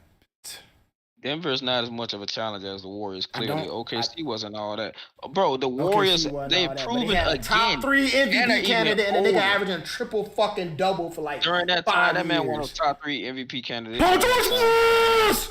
Oh, you talking about Paul? I thought you talking about Jokic. My apologies, but nah, bro. The Warriors, bro. The Warriors without Kevin Durant, they just proved it again. They're a championship team.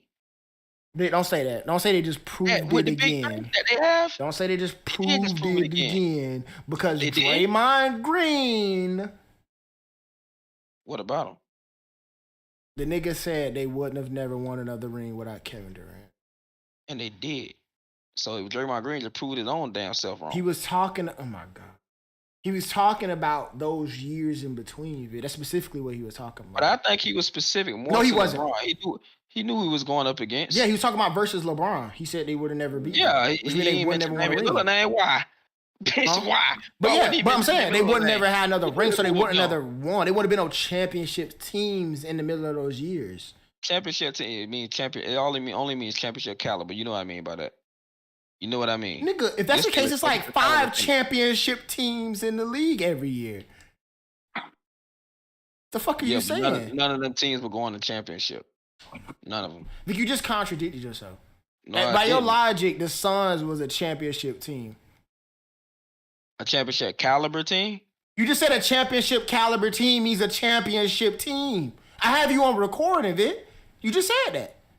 Yeah, that makes sense. A championship team, them teams had already won championships multiple times with or without Kevin Durant.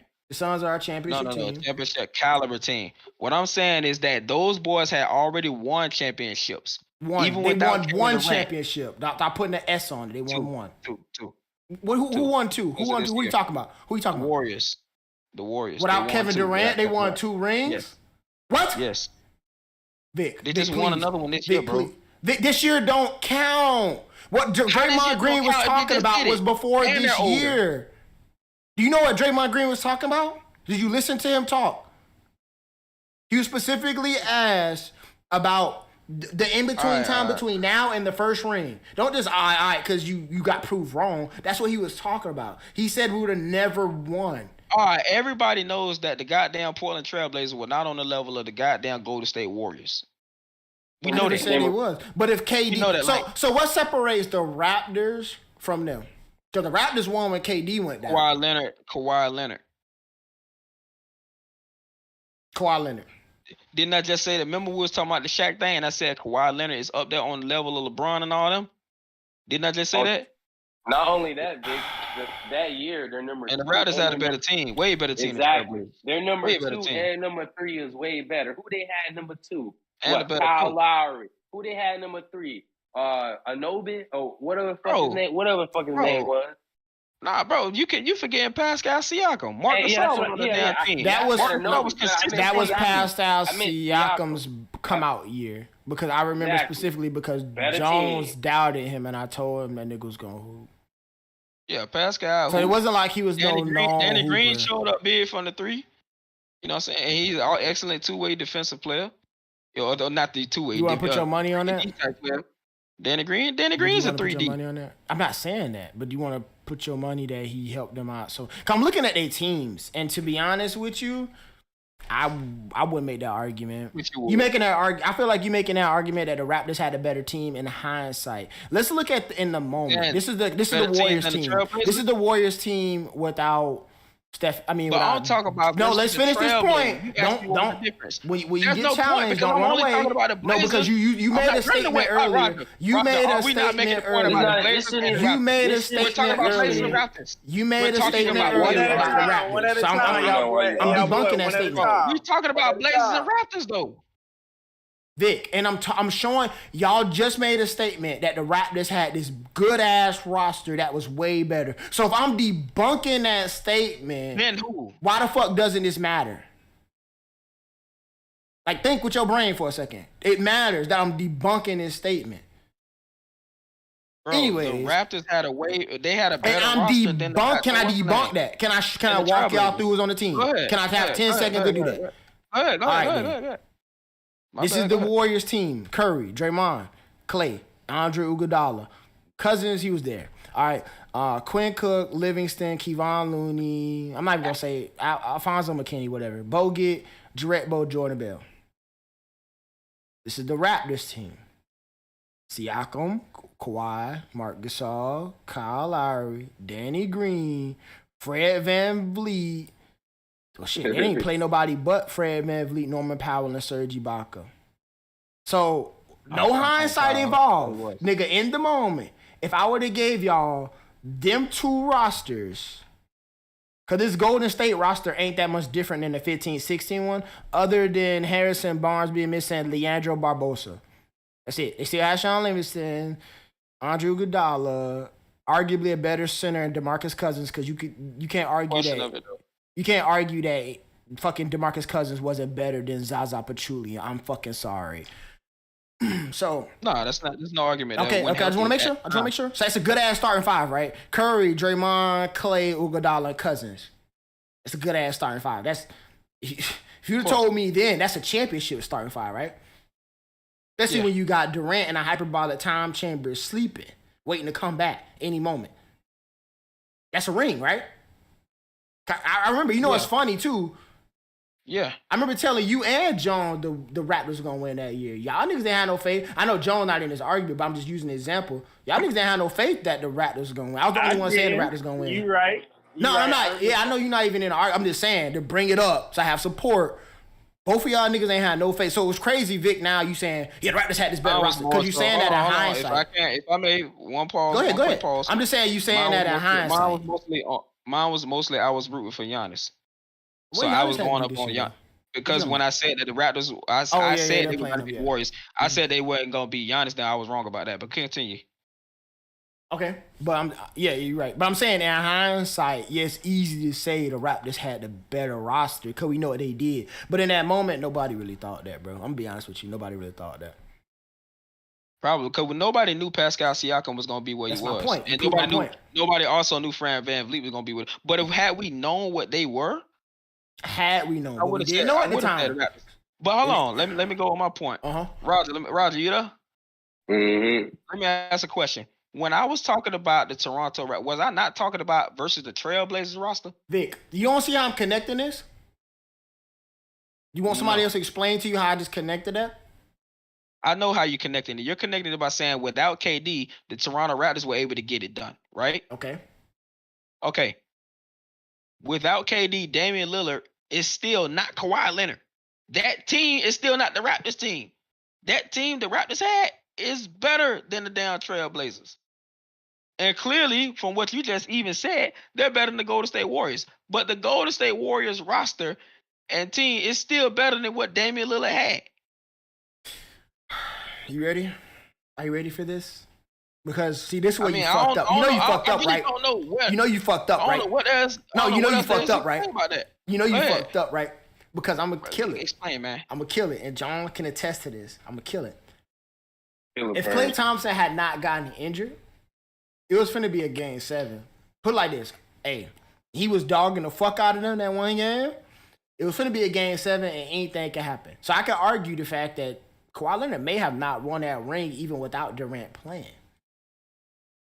So the Raptors team wasn't that better of a team than the Trailblazers. They got the bigger break. But remember, Klay got hurt in game 6, I believe, and that nigga was game 5. I don't think he went to 6. I don't think it went to 7. But game 5, he got hurt, and it was over from that point. And I think the Golden State Warriors still won that game by 1 point, and Klay got hurt down the stretch of that game. Klay tore his ACL in game 6, though. Was it game 6? Yeah, it was the last game. You right. Raptors was already. He had 30. Maybe, you right. He had hoop that. I think he had hoop that game. He had 30 points. That was the game when. Okay, so game 5 is when Durant came back and tore his shit because the next game, I remember Klay Thompson was hooping. They was winning damn near the whole game, and then Klay Thompson went down, and then the Raptors won by 4. Yeah, that's what happened. I remember that, and the Raptors won by 4. Let me ask you. Just ask you this. I'm gonna ask everybody here: who had a better roster, the Trailblazers or the Warriors without KD? Bro, are you serious? The Warriors. I'm asking. All right, Jones. I'm asking you too. Who had a better roster, the Trailblazers or the Warriors without KD? The Warriors without KD. Who had more of a championship caliber team, the Trailblazers or the Warriors without KD? That's easy. The Warriors won a championship. Who had the better coach and better system, the Trailblazers or the Warriors without KD? Nigga, don't do that, Vic, because you knock Steve Kerr all the time. I've heard you several times knock Steve Kerr, say he's not that great of a coach because look, he's still a better coach than Terry Stotts. That's what the question is. That's what the question is. Who was the better coach? Who had the better coach? We know Steve Kerr's a better coach than Terry Stotts. So that's what the question is, and I'm going with Steve Kerr on that over Terry Stotts. Okay. So every box is checked right there. Who's the better defensive team? The Warriors without KD or the Trailblazers? They checking every box. Actually, they were surprised that the Warriors played good defense against them. I just read an article. So clearly, that was debatable. I don't see how we surprised. I could pull it up. That is debatable because they were surprised that the Warriors blew them out damn near every game and locked them up. I could pull up the article. I had read it earlier. So clearly, if sports analysts are surprised, that means, yeah. I wasn't surprised. I wasn't surprised. Y'all using revisionist history. That's what y'all failing to realize. Y'all looking back. I'm going off the regular season when they were playing without KD and they were playing well still. Remember, how many games in the regular season they play without him? I don't know, man. I can't remember. All right, then, so that could have been anywhere between 5 to 30 games. So a 5-game sample, you saying the Warriors played so great without him in 5 games. You don't even remember, so why bring that up? The overall point. Yeah, don't bring that up. Calder Stevens, call him back. The overall point, man, is that the goddamn Golden State Warriors, even without Kevin Durant, were still a better team than the Trailblazers. Now, did I expect them to get swept? No, probably not. But is it surprising they got swept? No. The Golden State Warriors were a championship caliber team. They were champions the year before that. Why would I expect it? Why, you know what I'm saying? Why would I be surprised? Not expected, but why would I be surprised? Even without KD. They've shown their dominance without KD. They're showing their dominance with KD. They've shown flashes of their dominance without him. I can't believe we even saying it. There's a whole different team though, Vic, without KD. Remember the whole thing with the Kevin Durant situation was that the Warriors gave up everything that made them so good in that 2015 year, especially in that 73-9 win year to get KD. That's why KD not being there was so scary. It's no coincidence that I'm looking at articles that's heaping hella praise. If the Warriors was this, okay, fuck, KD went down, but the Warriors are still shoo-ins to win, why are there hella articles making big deals about how the Warriors played so good without Kevin Durant? The big deals don't matter. Are you telling me there's multiple articles out there? I'm looking at this shit. People are surprised that the Trailblazers lost? Why Kevin Durant's injury is a blessing in disguise. Yes, it's hella article. I've been looking at this whole time. So if Kevin Durant was just, hey, the Warriors, we were good, we locked in without him. Kevin Durant, you correct. Why were they even rushing him back, trying to get him back? Kevin Durant made that decision. Kendrick Perkins just came on podcast with JJ Redick the other day, about a week ago or so, and said that he told Kevin Durant not to go out there. The doctors told him not to go out there. Kevin Durant still went out there. That was Kevin Durant doing that. His decision. Steve Kerr shouldn't have allowed it. Now you see what happened. He tore his Achilles. What did it have to do with them trying to get him back? Didn't you just? So Vic, if your dad come in the room and tell you get your ass outside and mow the lawn, if you get up and mow the lawn, you chose to get up right then and mow the lawn. Nigga ain't hold no gun to your fucking head. The hell? Yeah, but if my dad said get up and mow the lawn, and I know I suffer from heat strokes, and I'd be like, I probably could do this when it cools down later in the evening, then I'll mow the lawn. But if I just choose to get up 12 o'clock midday and go mow the lawn, I have a heat stroke, whose fault is that? That's your fault because you shouldn't have got up. Same thing with Kevin That's not your Durant. dad's fault for asking you to do that shit. You just Same blame thing that with shit Kevin on Durant. Kerr. Same thing with. I didn't blame it on Kerr. I said Steve Kerr shouldn't have allowed him back. I didn't blame it on him. You should say somebody shouldn't have allowed you. That's blaming you, No, it's bro. Kevin Durant. It's Kevin Durant. You know what allow means? You know what that means, Vic? A gate allows you in. So you basically saying Steve Kerr was the gate between Durant getting in and else he allowed I him. just said. I don't know if you don't know what these words mean that you like to use, but that's what allow means. Allow means that I have the ability to allow you. Do anybody else understand what I just said about Kevin Durant? It was his decision. Steve Kerr shouldn't have allowed it, though. The organization shouldn't have allowed it, but they allowed it. I'm not blaming them. Steve, you know what I'm saying? I'm not blaming him. Does he get part of the blame? Yeah. But Kevin Durant shouldn't have tried to come back. He got hurt in the first 2 minutes? He shouldn't have tried to do that. And Steve Kerr does get part of the blame. He is the coach. He shouldn't have allowed him to come back. But mainly Kevin Durant felt as if, quote unquote, he was healthy, knowing that he wasn't. The doctors went against what Kevin Durant was saying.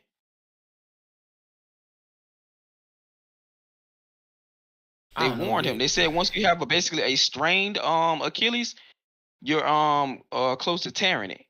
He went out there instead of letting it and instead of resting it. I don't know that all that history and all that shit, but the word allow is put like this. What you're saying, the word allow is the wrong word. What the word allow is the wrong word. Are you serious right now, bro? Do you know what allow means, Vic? Please do not get me upset. Do you know what the word allow means? If I allow you to do something, that means I have final say in you doing it. What did I just say about the word allow means give someone permission to do something. So, and that's why I said he gets some of the blame. I wouldn't say Steve Kerr gave him the permission to come back. I wouldn't say that. That's Kevin Durant's own thing to do. Nigga, you look at Kawhi Leonard the year before. Kawhi Leonard just set the fuck. What do you mean he didn't give him permission to come back? He played. How did he not give him permission? So what you think? So this. Let me ask you a question. This is how you think it happened. Kevin Durant got up. Hey Kerr, I want to get next game. And Kerr was the gate in between him getting in this game and said, okay.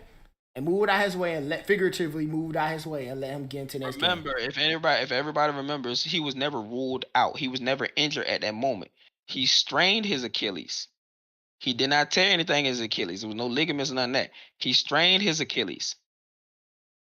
It was said that he should not play because when you strain your Achilles by the team doctors and all that shit, you have a chance of tearing it. They were in the NBA Finals. Kevin Durant went and put it on the line. Steve Kerr say, well, if you feel you can go, you can go. You know what I'm saying? But Steve Kerr allowed him to go out there and play. Bro, that statement goes against what you're saying. Somebody say if you feel like you can go, you can go. That's leaving the decision up to you. If I get an injured player, on my teams, when I'm coaching, when I get an injured player and you ain't coaching Kevin Durant. You ain't coaching Kevin Durant. Anyway, I'm comparing the situation not to Kevin Durant. If one of my players hurts their ankle really badly and it look like they can barely walk and they say, Coach, I can go, man. I'm still not finna allow them to go out there because they got a chance of injuring themselves even more, even though we're in a championship game. Same thing with Kevin Durant. If I would allow my player to go out there, I get some of the blame. Parent gonna come up to me looking crazy, not the kid. Did you prove my point? But the kid went out there and also said that. So Steve Kerr gets some of the blame. Kevin Durant gets some of the blame. That's all I'm saying with that, bro. So if the Warriors was just this fire ass world breaking team, why did they feel like they needed Kevin Durant to come back? Because they felt they couldn't beat LeBron. Remember, Draymond Green called LeBron. They play on the Raptors. Draymond, no. You said why they feel they needed Kevin Durant. Are you talking about in the instance? No, I just said Kevin Durant to come back. That's what I said. I said Kevin Durant to come back. Kevin Durant made the decision, and Steve Kerr signed off on it. Steve Kerr signed off on the decision that Kevin Durant made. So why Kevin Durant felt the need to come back? If that's the question. He wanted a ring. Another ring. He would have got another ring if the Warriors was this juggernaut team. They won before, 73-9, championship team. Raptors was not a championship. The Raptors at that point in time was no different from the Trailblazers. Not a championship team, never really been far in the playoffs, right? We could all agree on that. What was the difference? That literally goes all back to the point. What was the fucking difference? Let's be honest. Kawhi Leonard and the coach. Kawhi Leonard what? Go ahead. Kawhi Leonard was not the X factor of that series. It was actually Pascal Siakam and Fred VanVleet. Let's. Well, yeah, Okay. Most times the superstar is not the X factor. They're just a superstar. Yeah, and Kawhi Leonard didn't have he didn't dogged him every single. He had a couple of actually bad games. So what are you saying? You want me to prove it? Or I remember he had a bad game in Game 6. No, because he had a bad game before that. So if Hattie had a bad game in Game 6, he had a bad game before that. Game 5. Let me tell you exactly Kawhi what Leonard game. dogged in Game 5. I didn't say Game 5, so you telling me Game 5 at the point. I said before that. Yeah. Players have bad games in the finals, bro. They do. I never said they didn't. But like I said, you act like Kawhi Leonard was the sole reason why they won, but he wasn't. It was actually put it like this. This is how that series went. If you remember, Vic, I don't know, but every game in that series, damn near, it was somebody random to step up to help Kawhi Leonard. The first game was Pascal Siakam. The nigga had 32 points. Kawhi Leonard only had 22, shot 43% from the field, 20% from the three. Not really a great game, to be honest with you. The next game it might have been Kawhi Leonard's game. I don't remember. Let me see who. But I can pretty much go down the table. Kawhi Leonard wasn't destroying them every single game. He probably had 2, 3 maybe good games. 6-game series, I mean, that's all right.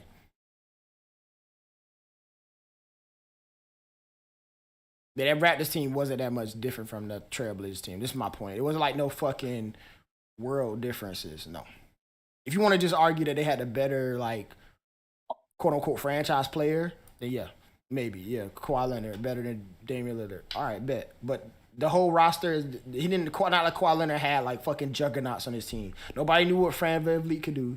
Nobody knew about Pascal. He got him like that. Serge Ibaka had a resurgence of his career. Let's be honest. Yeah, resurgence. He was on a sorry ass team before that. What they traded him to Orlando? They literally traded DeMar DeRozan and got Kawhi and Danny Green. So the team wasn't that much different than the team that they had the year before. Remember, the year before was the year LeBron James was standing in their face, spinning the ball, and doing all that crazy circus shit in their face, easily dismantling them. So they weren't that much of a different team, Vic. It literally was 1 year removed from getting stomped on by LeBron. Now, am I lying?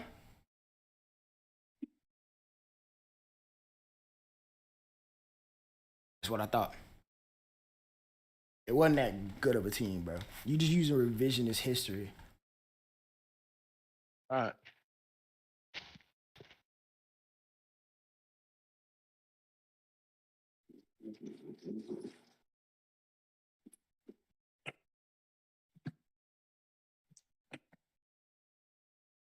Trying to see if I see any more stats for this shit.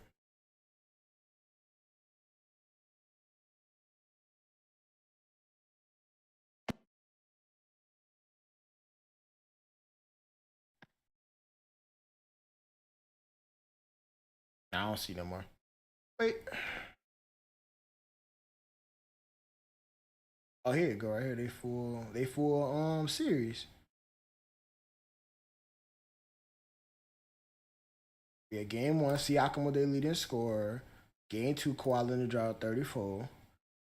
Game 3, damn, Curry had 47.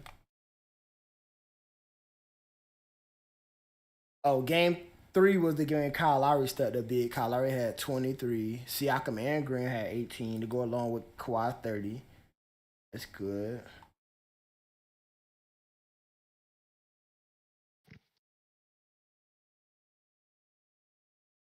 Bro, don't tell me I ain't saved this shit. Damn. Oh, yeah, I did say. Oh, thank goodness, bitch. I'd have had to draw this shit over. This.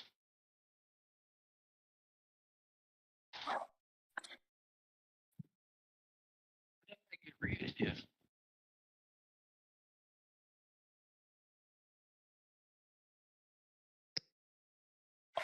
Using the pencil, that's why.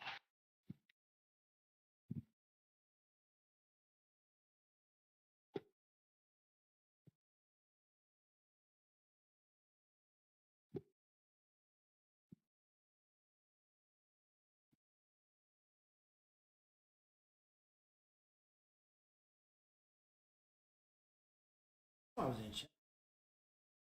didn't even notice.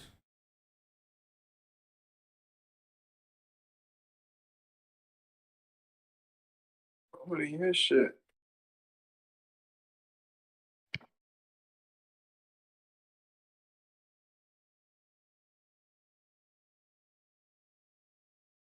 What is his shit? So you want to hear shit? Yeah. That's your boy Vic. What you mean, me? Your ass conceded. I mean, nothing else for me to say. You conceded. I'm done talking about that. That's all. Oh yeah, I know. You conceded. That's what you always do. Concede. So, I just. Yeah, you conceded. I just said that. You can't say it no other way. What you got another word for? You conceded. That's what people do when they say, "Oh, okay," they concede. Well, yeah, I guess. Yeah, I'm done talking about that. Another Vic special. No, it's like I can't prove nothing, so it's like because you're not proving that. It's not my fault. You don't look at stats and stuff. You just go off a head canon. Not really my fault. Oh, you seen that thing I sent you earlier about the Naruto shit too? What thing? I sent you a video earlier about that shit. Yeah. Check Discord, cause I'm surprised you ain't say nothing about this whole time. I tried this shit earlier. What are you talking about? Check Discord, Vic. Holy shit. Before all of that. That's why I posted that, because I was randomly watching this video, right? And I don't care about the argument no more. It was just funny because I swear to God, it was random as fuck. I'm watching this video about how well would Sasuke do against all the Akatsuki individually, right? And so they was talking about, they got the pain. So they was talking about Naruto versus pain, the scale pain. And I could literally play the clip out loud because that way you don't think I'm lying or stretching. But I sent it to you. Who made this video? A YouTuber with 1 million subscribers, so don't question his credibility. He literally makes Naruto videos all the time. He probably know about That's nice, but bro, unless it's made by Masashi Kishimoto, it don't matter. Unless he made it by Masashi Kishimoto. Vic, it's referencing the story. It's not opinion. So saying that Naruto had more prep time is opinionated when you read the story. Did you read the story? You know I know the story. Like the back of my hand. Come on now. So did Naruto not have prep time before he fought Pain? Of course he did.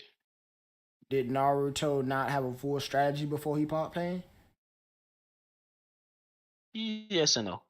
No, he did, Vic. They show panels from the manga. Did the manga lying? Alright. You like see what I learned about you? You like to discredit niggas that's actually like verified and like do this shit for a living. Like, why would a dude with 1 million subscribers, over 1 million views on his video? All I'm gonna say about that is that like that's to me it's opinionated because it didn't happen. Whatever I was saying about Naruto happened. I'm not finna sit there and listen to that Sasuke thing because it didn't happen. That's all. What didn't happen? What are you talking about? Sasuke, you saying what if Sasuke? Didn't you say something about just not say Sasuke? Be quiet, because I don't know what you talking about. Just listen to the clip. Did you not just say something about Sasuke? That was the video, but that was me proving to you that the fact that I was watching the video was unrelated to the topic. Like I wasn't trying to start a random argument with you. That was completely unrelated. It was just in the video. You know what scaling means, right? So like when you say, let's say you say, can Krillin beat Goku? You're gonna scale Goku to see what Goku's maximum capabilities are. So scaling means. Hey, fuck you, punk. So if you they were scaling Pain to see how he would match up against Sasuke. In the process of scaling Pain, they talked about his fight between him and Naruto. That's logical, Vic. That's not making up something. That's how that all relates. It wasn't making up nothing. But like I said, I was watching it and the nigga was like, this clip play. I just play it so y'all don't think I'm lying. Everything about Pain is fatigued, has just fought the whole village as before. Like, Naruto, you guys can't see, I'm doing air quotes now. Won that fight, but like, he robbed Pain, dude. Like, he goes in with all this prep, knows everything about Pain. Pain is fatigued, has just fought the whole village, loses instantly. Pain bodies him. It's a huge yam. He also just fought Kakazu level Kakashi and no-diffs him. Goes Six Tails. Gets bodied by Chibaku Tensei. Minato comes back from the dead into Naruto's mind. steals the Nine Tails back and like gives him back Sage Mode just before. Like, was that a live vid? Where did they lie? What's the point about this? I don't really get. No, because like I said, remember when we had an argument. You were sitting there saying Naruto didn't have that much prep time. He figured all this shit out, but no, he didn't. That's what I'm trying to tell you. I just didn't have proof to show it to you at that time. But like I said, I was randomly watching an unrelated What video. I said about that, shit. but I ain't disagree wholeheartedly. What I said about that is that Naruto still had to figure out a way to fight Pain, though. You can have prep time. You still got to figure out a way to fight. When boxers fight, they have prep time to understand their opponent. They can watch tape. When the NBA, they go into a goddamn series, they can watch tape. You still have to figure out a way to beat them. And that's the follow up point. He was losing the whole fight. You know that, right? Yeah, like Naruto just came out there and like instantly beat Pain. Shit, Konohamaru was losing the whole fight. He was. They just told you. I forgot all about that shit. You don't remember when Naruto first came? He was getting his ass duped. That's what made him go into the Nine Tails. And he got duped again. Pain was going blow for blow in him in like the 8-tailed Jinchuriki form. Then like they said, Minato had to come and reseal it, give him some more chakra. Then Naruto was revamped and fighting a weakened Pain that whole time. You don't remember that? I forgot all about that because, like I said, I don't really like Naruto Shippuden like that. But once he said that, I remember reading that in the manga. I was like, oh, yeah. Not to mention, when Pain got there, remember Konohamaru destroyed one of them by himself. I don't remember who else destroyed none of them. But I know for a fact he fought damn near everybody in the village. Choji, Shikamaru, Ino. Don't know about Sakura. That's nice, but the Konohamaru thing has nothing to do with when Naruto fought him. Yes, it does because Pain was weakened. Pain wasn't at full strength. You know, Pain isn't just one person. Clearly, Pain is like fucking 9 niggas. So if a nigga take out one of them niggas for you, then they make your job a hell of a lot easier. A lot easier, kinda. Okay. Especially a nigga like Konohamaru. Come the fuck on. That's all I was saying. He's weak. You realize when the Konohamaru destroyed that Pain did the jutsu where he brought all the Pains back and then they fought him again. Yeah, that was after he was beating Naruto ass already. But you also said in the beginning of the fight, Pain was winning against Naruto. He wasn't. Yeah, he was winning majority of the fight. Like the fight literally, they compared it. They compared it to a Dragon Ball fight where it came down to the last blow. No. Let me explain. Allow me to explain.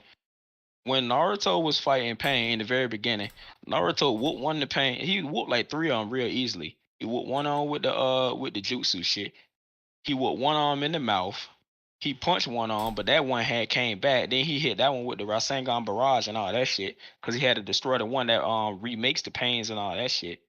He destroyed the girl and got the little clone shit things. The little summonings off of the frogs and all that. So he technically Pain was losing that fight in the beginning. But when it came down to Pain versus Naruto alone, Naruto was losing that fight in the beginning. That portion of it he was. Until Minato came and resealed the Nine Tails. He was weakened by the fight with the Nine Tails. Naruto was weakened by the fight with Nine Tails? Or Pain was? No, Pain was. Pain was fatigued from the first time he came to the village and destroyed all of it and fought everybody damn near but Naruto. But let's not forget, Pain's power, his chakra came back. His power came back. Let's not forget that. Because when Naruto was about to hit him with them 2 Rasengans at the same time, when he tricked him after he destroyed like 4 of the Pains, he was finna hit him with 2 Rasengans, both from each angle. That's what you're talking about. When he absorbed him. No, he didn't absorb him. He absorbed one of the Rasen Shurikens. He was finna after he did a little trick with the smoke bombs. He was finna hit him with 2 Rasengans from both sides, his clones. He had one of the Pains pinned down on the ground. Then he was finna hit him with 2 shadow clones with the Rasengans from both sides. But Pain's power came back. His chakra restored just in time for him to do almighty push, and he pushed him away on that. And that's when Naruto brought some of his Sage mode, and then Naruto brought his Sage mode back. He had kicked Pain after that and all that shit. But that's what had happened during that moment in time.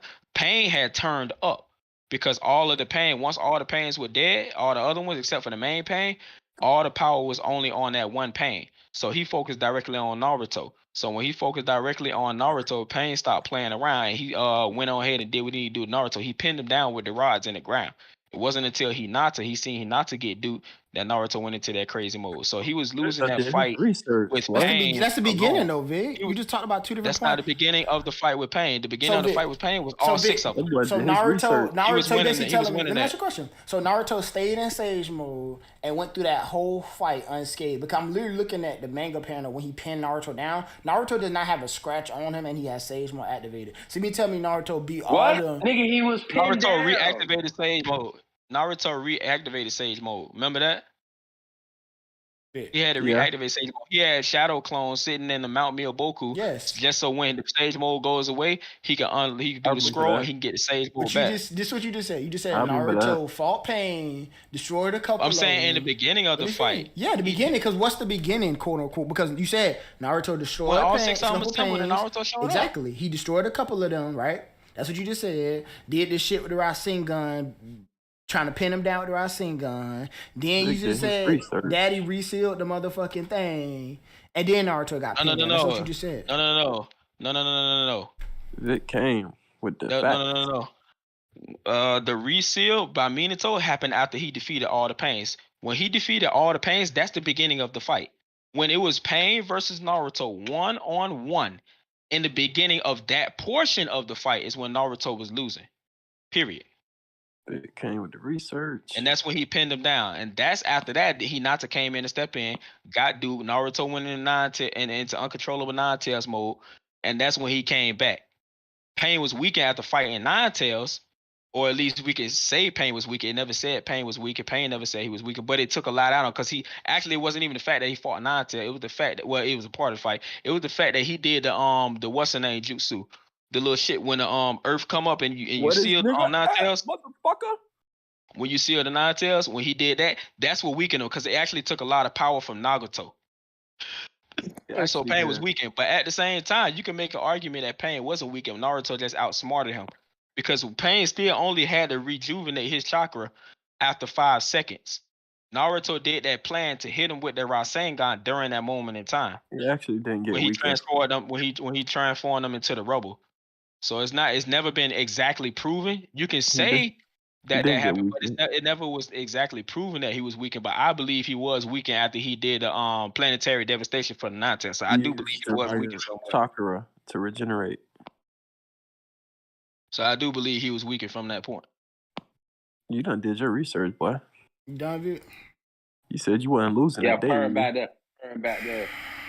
Pern got them fingers. What do you mean am I done? I just asked what you done. That's not a respectable question to ask for, quote unquote, cut you off. Go ahead, man. Man did his research. Damn, I can't ask what you done before I cut you off. You get mad at me?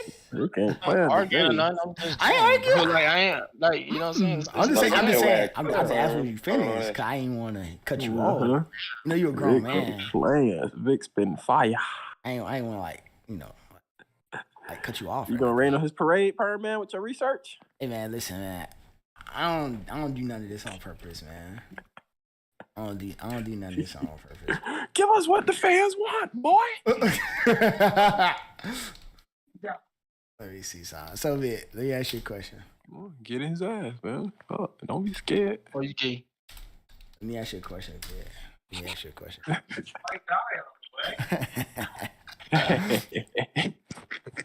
You want to ask a question, man? Let me ask you. I'm trying to word my question correctly because for you, you know what I'm saying. You know how you like. Why you laughing so evil, boy? You trying to dig him slowly. He laughing evil. Go ahead with the question. All right. I'm doing that research. Hold on. Let me. All right, calm down. So, Vic, check me out. So you said that that Pain was he. Let me get it straight. He was at full strength when Naruto first pulled up to the fight. Pain? Yeah. What? Yeah, I would say yeah. The question, Vic. I would say yes. I would say yes. All right. So you remember when Pain destroyed the whole village, right? Mm-hmm. You know that took a lot of chakra out of him to do, right? He's actually surprised people survived. Remember that, right? Okay. Tsunade protected everyone, but okay. What? Tsunade protected everyone, but okay. Yeah, he didn't count on that. You know, Pain mission wasn't to come there and have a long, drawn out fight, right? You know that. Remember that, right? It was to capture Naruto. It was to come there, destroy everything, and capture Naruto. Yes. Yes. Okay. So if you come out first Jan and use your strongest attack to destroy a whole village, because at that point that was a big ass feat. The nigga destroyed the whole village. That ain't gonna weaken you a little bit, have you a little fatigue. No. Maybe. It's like Frieza doing her shit, or Cooler doing his supernova. The way I answer that is that the way I answer that is that his chakra was lowered. Nagato's chakra was lowered, but that was only for that one pain. Vic, that was the main pain. Huh? That was the main pain. Yes, there's still 6 pains overall though, so he duped 5 of them. Remember, those are all right. But check this out. But in the beginning of that fight, now you can't just count because one pain's gone. That's why I mentioned when it was the one-on-one fight, when Pain got his chakra back, or his power back, I should say, to do all what he needed to do. When you look at that fight, I can't just sit there and say that I can't just sit there and go off of Pain wasn't weakened. No, I believe he was weakened throughout the duration of the fight, but he got his power back. He got back up to 100%. So when it comes to Naruto versus Pain one-on-one, because his power had came back. How do you know it was 100% though? Because otherwise, what? Where does it say my power is 100%? So neither one of them was 100% during the time. So what?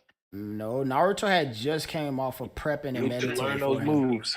Remember, Naruto had literally came into battle fresh as fuck. Yes, but remember, previous Naruto fights before, he might have said nigga taking a nap. Hold on. When they do one-on-one, Naruto can only do how many Rasen Shuriken at a time? When he's in Sage mode. Was it 2? He could do 2 Rasen Shuriken. When they had that one-on-one fight, Naruto was in the Sage mode, but Pain had already pinned him down. Why? Because Pain had got his power back. What I mean by he got his power back, Pain could not do any jutsu because his power is split up between the 6 of them. Between all 6 of them, and their eyes are visually linked. When Pain got his power back, he duped Naruto. Yes, he duped Naruto. That's the beginning of the fight. Is my point. I think you had a fight. That's not the beginning. What I'm saying is that's not the beginning of the fight, though. That's what I'm saying. I'm looking at the scans. Pain has no. Want me to show you a picture? Pain has no scratches on him. Nothing at all. So how they did all this fighting? And Pain literally has no scratches on him. Naruto has no scratches on him. Naruto just has a nail through his hand. It's bleeding. He's pinned on the ground and Pain standing over him. Somebody wrong. But what I mean by the beginning of the fight is that regardless if you fighting one Pain, you're still fighting 6 people at once. That's a fight. And you're still fighting all 6 at once. No, but not regardless of that though. Regardless of that though, Roger, you're still fighting 6 people at once. So you're still fighting. And how strong are those people? Because Konohamaru took out one Pain by himself, so clearly they're not all strength level. They're all the same strength. Clearly. Yeah, that's true. But you're still fighting. With a baby Rasengan, mind you. Konohamaru had a baby Rasengan and knocked out a whole Pain by himself. That's nice, but it's 1 versus 6. Exactly. It's not 1 versus 6, Vic. You know some of the Pains are not offensive, right? Y'all do know that, right? That's still 1 versus 6. No, it's not. Some of them Pains aren't offensive at all. Bro, not all 5 players on the team can shoot. There's still 5 players. What does that have to do with basketball? I'm just saying, I'm comparing the situation. That's not a comparison. It's at least one Pain that literally cannot fight. Okay, if I'm getting jumped by 5, I'm getting jumped by 6 You're not getting jumped if one of them niggas only specializes in bringing back the dead. He's not jumping you. He's just waiting to bring back the dead. All right, hello. There you go with that. All right, whatever shit. Yeah, they can hear you. Because sometimes I feel like it can't be no point of arguing. Because whatever I say is gonna be negated by something. It's like it almost feel like it's imaginary when you say it. Vic, how? So okay, let me, because the shit you're saying is more imaginary to me. I'm literally looking at the manga. You going off of memory of like 5 years ago. I'm literally looking at this shit. So let me tell you which Pain don't offensively attack. To prove to you that it's not like Naruto was fighting 6 niggas at one time. That's how you're painting the picture. Vic did his research, man. Nigga ain't going off. I'm just gonna tell you which Pain cannot attack. You gotta take them out. Peeve gotta say something.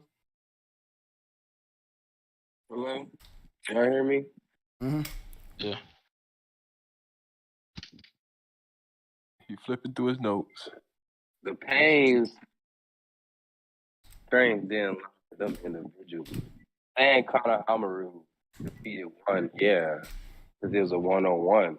Their strength lies in it's that they're all connected. They all see through. You feel me? One can resurrect. One got shield. Each got their own little role. You hear me? Mm-hmm.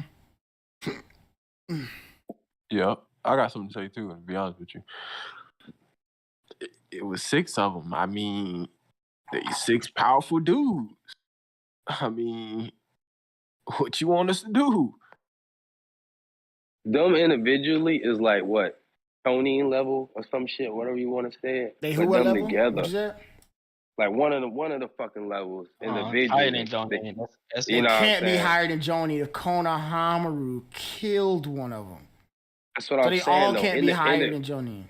Individually, they probably all choning or some shit. Yeah, individually, they're all not that great. But their strategy is to fight as one. Thank you. Thank you, Roger, for summing that up for me. So let me walk y'all through this. These are the plot point. Naruto had Koyatsu with him, who was constantly feeding intel about the Pains, right or wrong. I don't remember that part. Right. Naruto was able to catch the Asura's Pain off guard and one shot at him using Rasengan. That was that metal one with the shit. He ate one with a frog. The frogs were constantly helping him against the animals' path summons. So Naruto wasn't fighting alone. Nigga had about 3 frogs simultaneously fighting niggas off while he was fighting. All right. The Predapath was defeated as he didn't know what happens when a non-senjutsu user absorbs natural energy. So when Naruto used Senju mode, the Predapath didn't know how to counter that because nobody ever seen nothing like that before. The Diva Path was now able to spam chaotic Shinra Tensei due to not having done it during the assault. That the Diva Path, I believe, is the one that is not offensive at all, which is why he wasn't able to spam his move. That's pretty much all the preliminary pass. The only thing I want to say about this is that that's fine and dandy what you said. That's good. Only thing I want to say about it is that in the beginning of the fight, Naruto was winning. That's all I want to say. That's it. That's the only thing I really have to say. All the other shit, that's fine. That's Naruto fine. I'm not debating on you whether Naruto is winning or not. It's not my point. You just did he not just say that though? You just did though. Yeah. But I don't remember the part of Konohamaru defeating all them. He did. He defeated one thing. I didn't say nothing about all them. But Vic, my point is, even with prep time, right? Prep time and niggas constantly with him telling him shit. Naruto still struggled with pain. He almost died. Thank you. Yeah, the nigga literally had to get a goddamn senzu bean from his daddy and then come back. The nigga almost died with prep time, multiple forms, goddamn, and a rejuvenation. The shit still came down. Hold on. I'm just be real with you. You're wrong about that part right there. Wrong about what part? His dad gave him no chakra, nothing. Only thing he did was reseal the nine tails. He didn't use no nine. Hold on. He didn't use no nine tails chakra, nothing. And when he came back to that fight with Pain, after he came out of the planetary devastation, when he came back to that fight with Pain, his Sage mode was gone. So he didn't quote unquote give him like a sensu boon type thing. All he did was reseal the nine tails so it wasn't going berserk no more. That's all I want to say about that part. The nigga been doing the research. He didn't give him nothing. He didn't do nothing to help him get his power back. Nothing. Naruto was like regular Naruto without Sage mode power. Oh, he was. Naruto even knew he only had one shot. He said it. He only had one shot to do that when he defeated the last Pain. All right, listen. He knew he only had one shot. All right, listen. Anyway, go ahead. I'm telling you. Let him talk. Seals the nine tails back and like gives him back Sage mode for a bit and like restores all his. Get him, Vic. Did y'all hear that? Did y'all hear that? Gives him back Sage mode and restores all his chakra. And Naruto chakra is your life force. That's practically giving you a senzu bean. Hold on. He did what? Let me play the clip again. I ain't even hear it. He said he gave him back Sage mode to restore all his chakra. I'm playing the clip. From the dead into Naruto's I can't hear it. Seals the nine tails back and like gives him back Sage mode for a bit and like restores all his chakra. That's false. That's wrong. That is wrong. I'm telling you right now. You know more than niggas who showing clips of the fucking manga. All right. Do anybody remember when Naruto came back and he was standing on the planetary devastation? He did not have Sage Mode anymore. What are they talking about? He didn't have it no more. Oh God, you a dumbass nigga. Oh yeah. You just said when Naruto was standing on that rock, right? Upside down, right? He ain't have Sage Mode? Yes or no? Yes or no? No, he didn't have it. All right, you lost. GG's. Go look in chat. Go look in chat. The nigga has Sage eyes. So unless this nigga wearing contacts, I don't know. Vix, Go look at the manga. Cause read the manga. That's all I gotta say. He clearly has Sage Mode eyes. Unless I'm tripping. I don't know. Maybe that's Sharingan. Maybe that's motherfucking. Maybe that's Kaioken he got. I don't know. Vic has been defeated. I don't know what that is. Maybe that's Kaioken. That's Super Saiyan. That's probably Super Saiyan. Then. Vic has been defeated. That's Super Saiyan. That's clearly Super Saiyan. He has accepted his defeat. I just posted the screenshot in the chat. So yeah. He did give him back Sage Mode and Chakra. Vic has suffered. They calling out alert for Vic. APB. I see his eyes is there. I'm sorry. So you're right. That's that. He didn't defeat him with Sage Mode. No, he didn't. He gave it back to him for a little bit. He didn't defeat him with Sage Mode. So that's what it was. I ain't afraid of him on the wrong. It is what it is. I ain't afraid of him on the wrong. Rock. I like that Vic. Vic, let me go. Let me get some of your shit. Standing upside on that rock with his eyes red. Let me get some of your shit, man. Let me get some of your shit. But what's the point? What's the overall point of Naruto back to the strategic shit. Naruto's so strategic, but with all the fucking intel and strategy, he still struggle against pain. I'm done with that. You can have a strategy and struggle still. But Goku don't never have a strategy. Goku walk into a fight blind and adapts as the fight goes on. Goku ain't know nothing about Frieza when he fought him. Who did that? He did. He ain't. What did Goku know about Frieza when he fought Frieza? Nothing. Okay. What do you know about Cell when he fought Cell? You know what though? This is what I'm gonna say about this. It's two different types of fighting shows. Like I said, I would just bring this up because I coincidentally just happened to see this in a whole unrelated video. That's all I'm saying. Okay. Yeah. I'm still under belief that Naruto has more strategic fights than Dragon Ball Z. Period. I'm not going to take that away. I'm not going to change that. They have more strategic fights than Dragon Ball Z does. Period. On period. He say on God. Rick said I don't swear to God, but period. He said period. More strategic fights. Even the way even with Naruto having intel, the way he went about the fight, it's two different type of fighting shows. Period, bitch. I've been told y'all that was a bad comparison. I said this from the jump. Yeah, but Naruto still has more strategic fighting in it than Dragon Ball Z does. I forgot about that. Obito made his own pass of pain. I forgot about that shit. I just dropped the deuce and it's bigger than y'all. You a faggot for it too. He boo boo. You shit in his pants. The fuck? Boo-boo. Roger, what you ate? You had to boo boo like that. Not Roger. Alton, what you ate? You had to boo boo like that. Oh, Vic, I ain't tell you about the dogs. Banging booty. What dogs? What? And let me ask y'all a question. G shit. Real quick. Like, no weird shit. I ain't judging y'all or no shit, but I'm just asking a general question. How many of y'all in here, because I can't do it. I'm going to preface my shit. I can't do it. How many of y'all in here can, like, wipe y'all ass for, like, toilet paper? I have to use wet wipes. I done got bougie. I can't use toilet paper. Like, unless I absolutely have to, obviously. But, like, by choice, 90% of the time, I don't use toilet paper. I wipe my ass with toilet paper and I get up. I wipe my ass about 3 times, I get up. Why you smell like that, bitch? Your mama.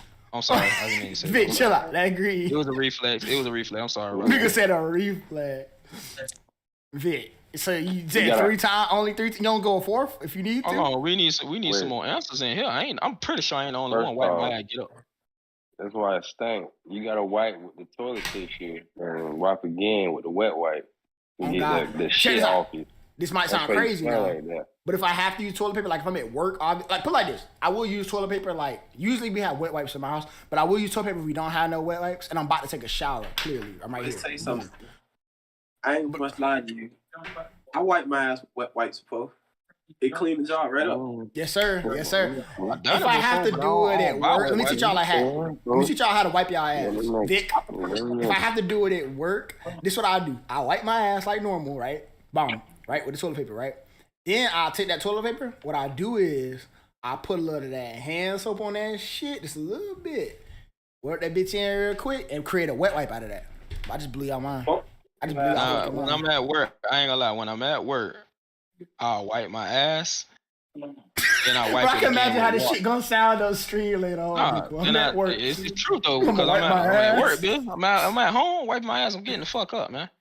I'm in the conference of my house. I'm a stank nigga in my house so weird, bitch. I'm in the conference of my home, bitch. I'm wiping my ass. I'm getting the fuck up. Do you wash your hands? Yes, I wash my hands. The fuck I look like, nigga?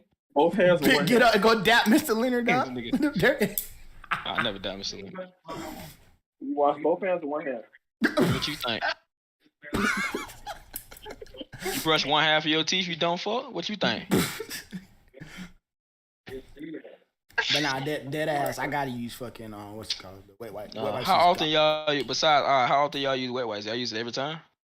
I got it in my house, yeah. All right. What about you, Alton? I only do it, bitch, if it's in my face. Bitch, it's in my face. Yeah, if we have it. Yeah. Oh, Vic, this screenshot clean. Oh shit. Oh, nah, you don't care if I'm like, cause I'm showing. I forgot I'm using display. So I'm like, that's fine. Chat can see the thing. That's fine. That panel kind of clean. But what I was saying. All right, before we get off, y'all want to talk about 2K23 real quick?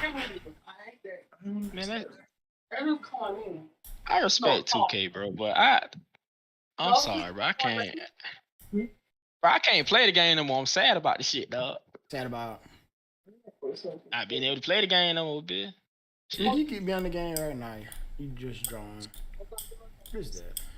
I could be, but I get more enjoyment out of drawing than I don't get that much. Like the last couple years on 2K, I'll play it for a little bit, and then I'll put that shit down. But that's it. That's every 2K. Get on Halo, Alton. Alton, Zach, get on Halo. Halo. I got PS4. It ain't crossplay? Hell no. Warzone should be crossplay. Warzone crossplay. But y'all niggas trash at Warzone. You trash, bitch. I know I ain't, bitch. Fuck that. I ain't. No. Vic is another level of trash. Vic not even trash. Vic tries you shit. Vic literally tries you. Like Vic the type of nigga y'all be running that gun in. Here go Vic. Literally, here go Vic. Huh? Hey, on us, boy. On us, boy. On us, huh? Oh, yeah, I'm right here. Vic, where you at? Where you at? Huh? I'm over here. Yeah, Vic. Hey, y'all get on that Fortnite. You trying to go Fortnite? I think trying to go Fortnite? I'm finna finish the page and let y'all finna draw it for me, but I'm finna what y'all doing. I get on Fortnite right now. No problem.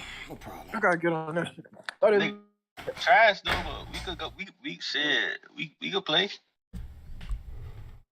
I think ain't Fortnite crossplay too? Yeah. And they got no bill. That's what all I play on. That's all I play on, no bill mode. Yeah, that's what I play.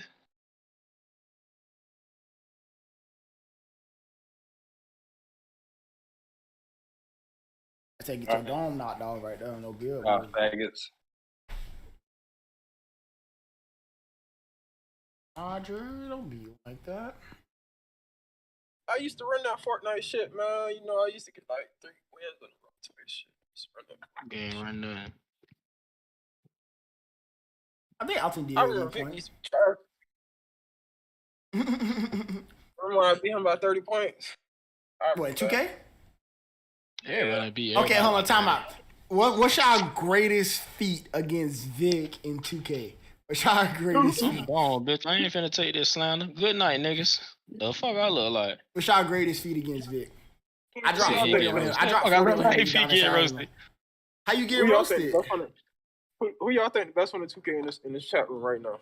Current day, modern day. Yeah. Yeah. I don't know. I'll tell. And if you say me, you're just being humble. You're not me, Ryan. By the way. No, Alton. Last time I think. Last time I played you. First off, I'm gonna say I ain't played nobody else in here, but out, and I beat the shit out of him all the time. So yeah, Zach, I'm gonna have to play you. I'm gonna have to play you, Zach, because I ain't gonna lie, I'm a dog. Nah, I ain't played 22. Nah, the last one me and him played on was 21. So 22, I ain't touched that at all. I was a dog in 21. 21 was actually the one that actually was Luka jumping the ass John about Luka Doncic in 21. Yeah. I ain't see. I played with the Sixers, and I used to dunk from the 3-point line. Oh hell no! All right. I remember when I used to beat the shit out of Jones by 20 points. I remember that shit. Y'all, you gonna defend yourself against this slander, man? Niggas think I be flagging, man. Ain't no flag. Niggas think I be flagging. You a goddamn loud. Of course they gonna dispute this. This is all I remember at 2K. I do remember Alton back in the day. I don't know when Alton talk about, but forget. I was just finna say though, back in the day, I used to host tournaments at my house. I used to watch y'all play. Like it was a little tournament. Come on now. Beating the shit out of his ass. Oh no. Somebody died. Damn. Don't leave me hanging. Like I said, nobody else believe that bullshit. No one. But what 2K is you talking about? Because I remember being at Vic house. This is literally how it would go. I would beat Vic. I played Alton online like a couple 2Ks ago, and Dalton made him quit. But everybody will beat Vic pretty much. No, I'm saying Alton. No, I'm saying, but everybody will beat Vic. This is how I used to go. Everybody will beat Vic. I remember I used to beat Roger. Alton used to always beat me. He used to beat Alton, Coy, and Jones. Then was it like big three? I think Coy was on time then. I ain't gonna lie. Coy was different. And between y'all two, it's probably like neck and neck. But that was like between the eras of like 2K13 to like 18. I remember I used to come over your house, John, like a long time ago. Like that was like a minute ago. We used to always call each other houses. Yeah, that was a long and I time think it was ago. that. That was like the last time that we really like was like deep in 2K. Yep. I remember. I thought that he was a dog. I remember. They ain't nothing special. I used to beat the shit out of them niggas and a lot of shit. No, really. Nah, wasn't that Halo shit for real though? Wasn't you really good at Halo? Halo up for grabs. That shit was up I for thought grabs. that was you that was like godly in Halo. Shit, probably. I don't know. I was godly in Ninja Storm 2 though. There, I don't know about that one. And Rachel Blast too. I used to use the Thunder nigga. I was dogging Razor Blast. Oh. I was a dog in that, boy. Yeah, that Raging Blast is fun as fuck, bro. That Raging Blast. Hell yeah. I don't think that That shit- ever do something like that again. Anyways, y'all appreciate y'all coming through in the stream, man. This probably gonna be the end of it. Talk next everybody episode, whatever the fuck we on. I signature, don't know no more. specials are like, Tune back in for more. We should be back probably next. Oh, No, this man, Saturday. that We was should be back good. on for another episode. It's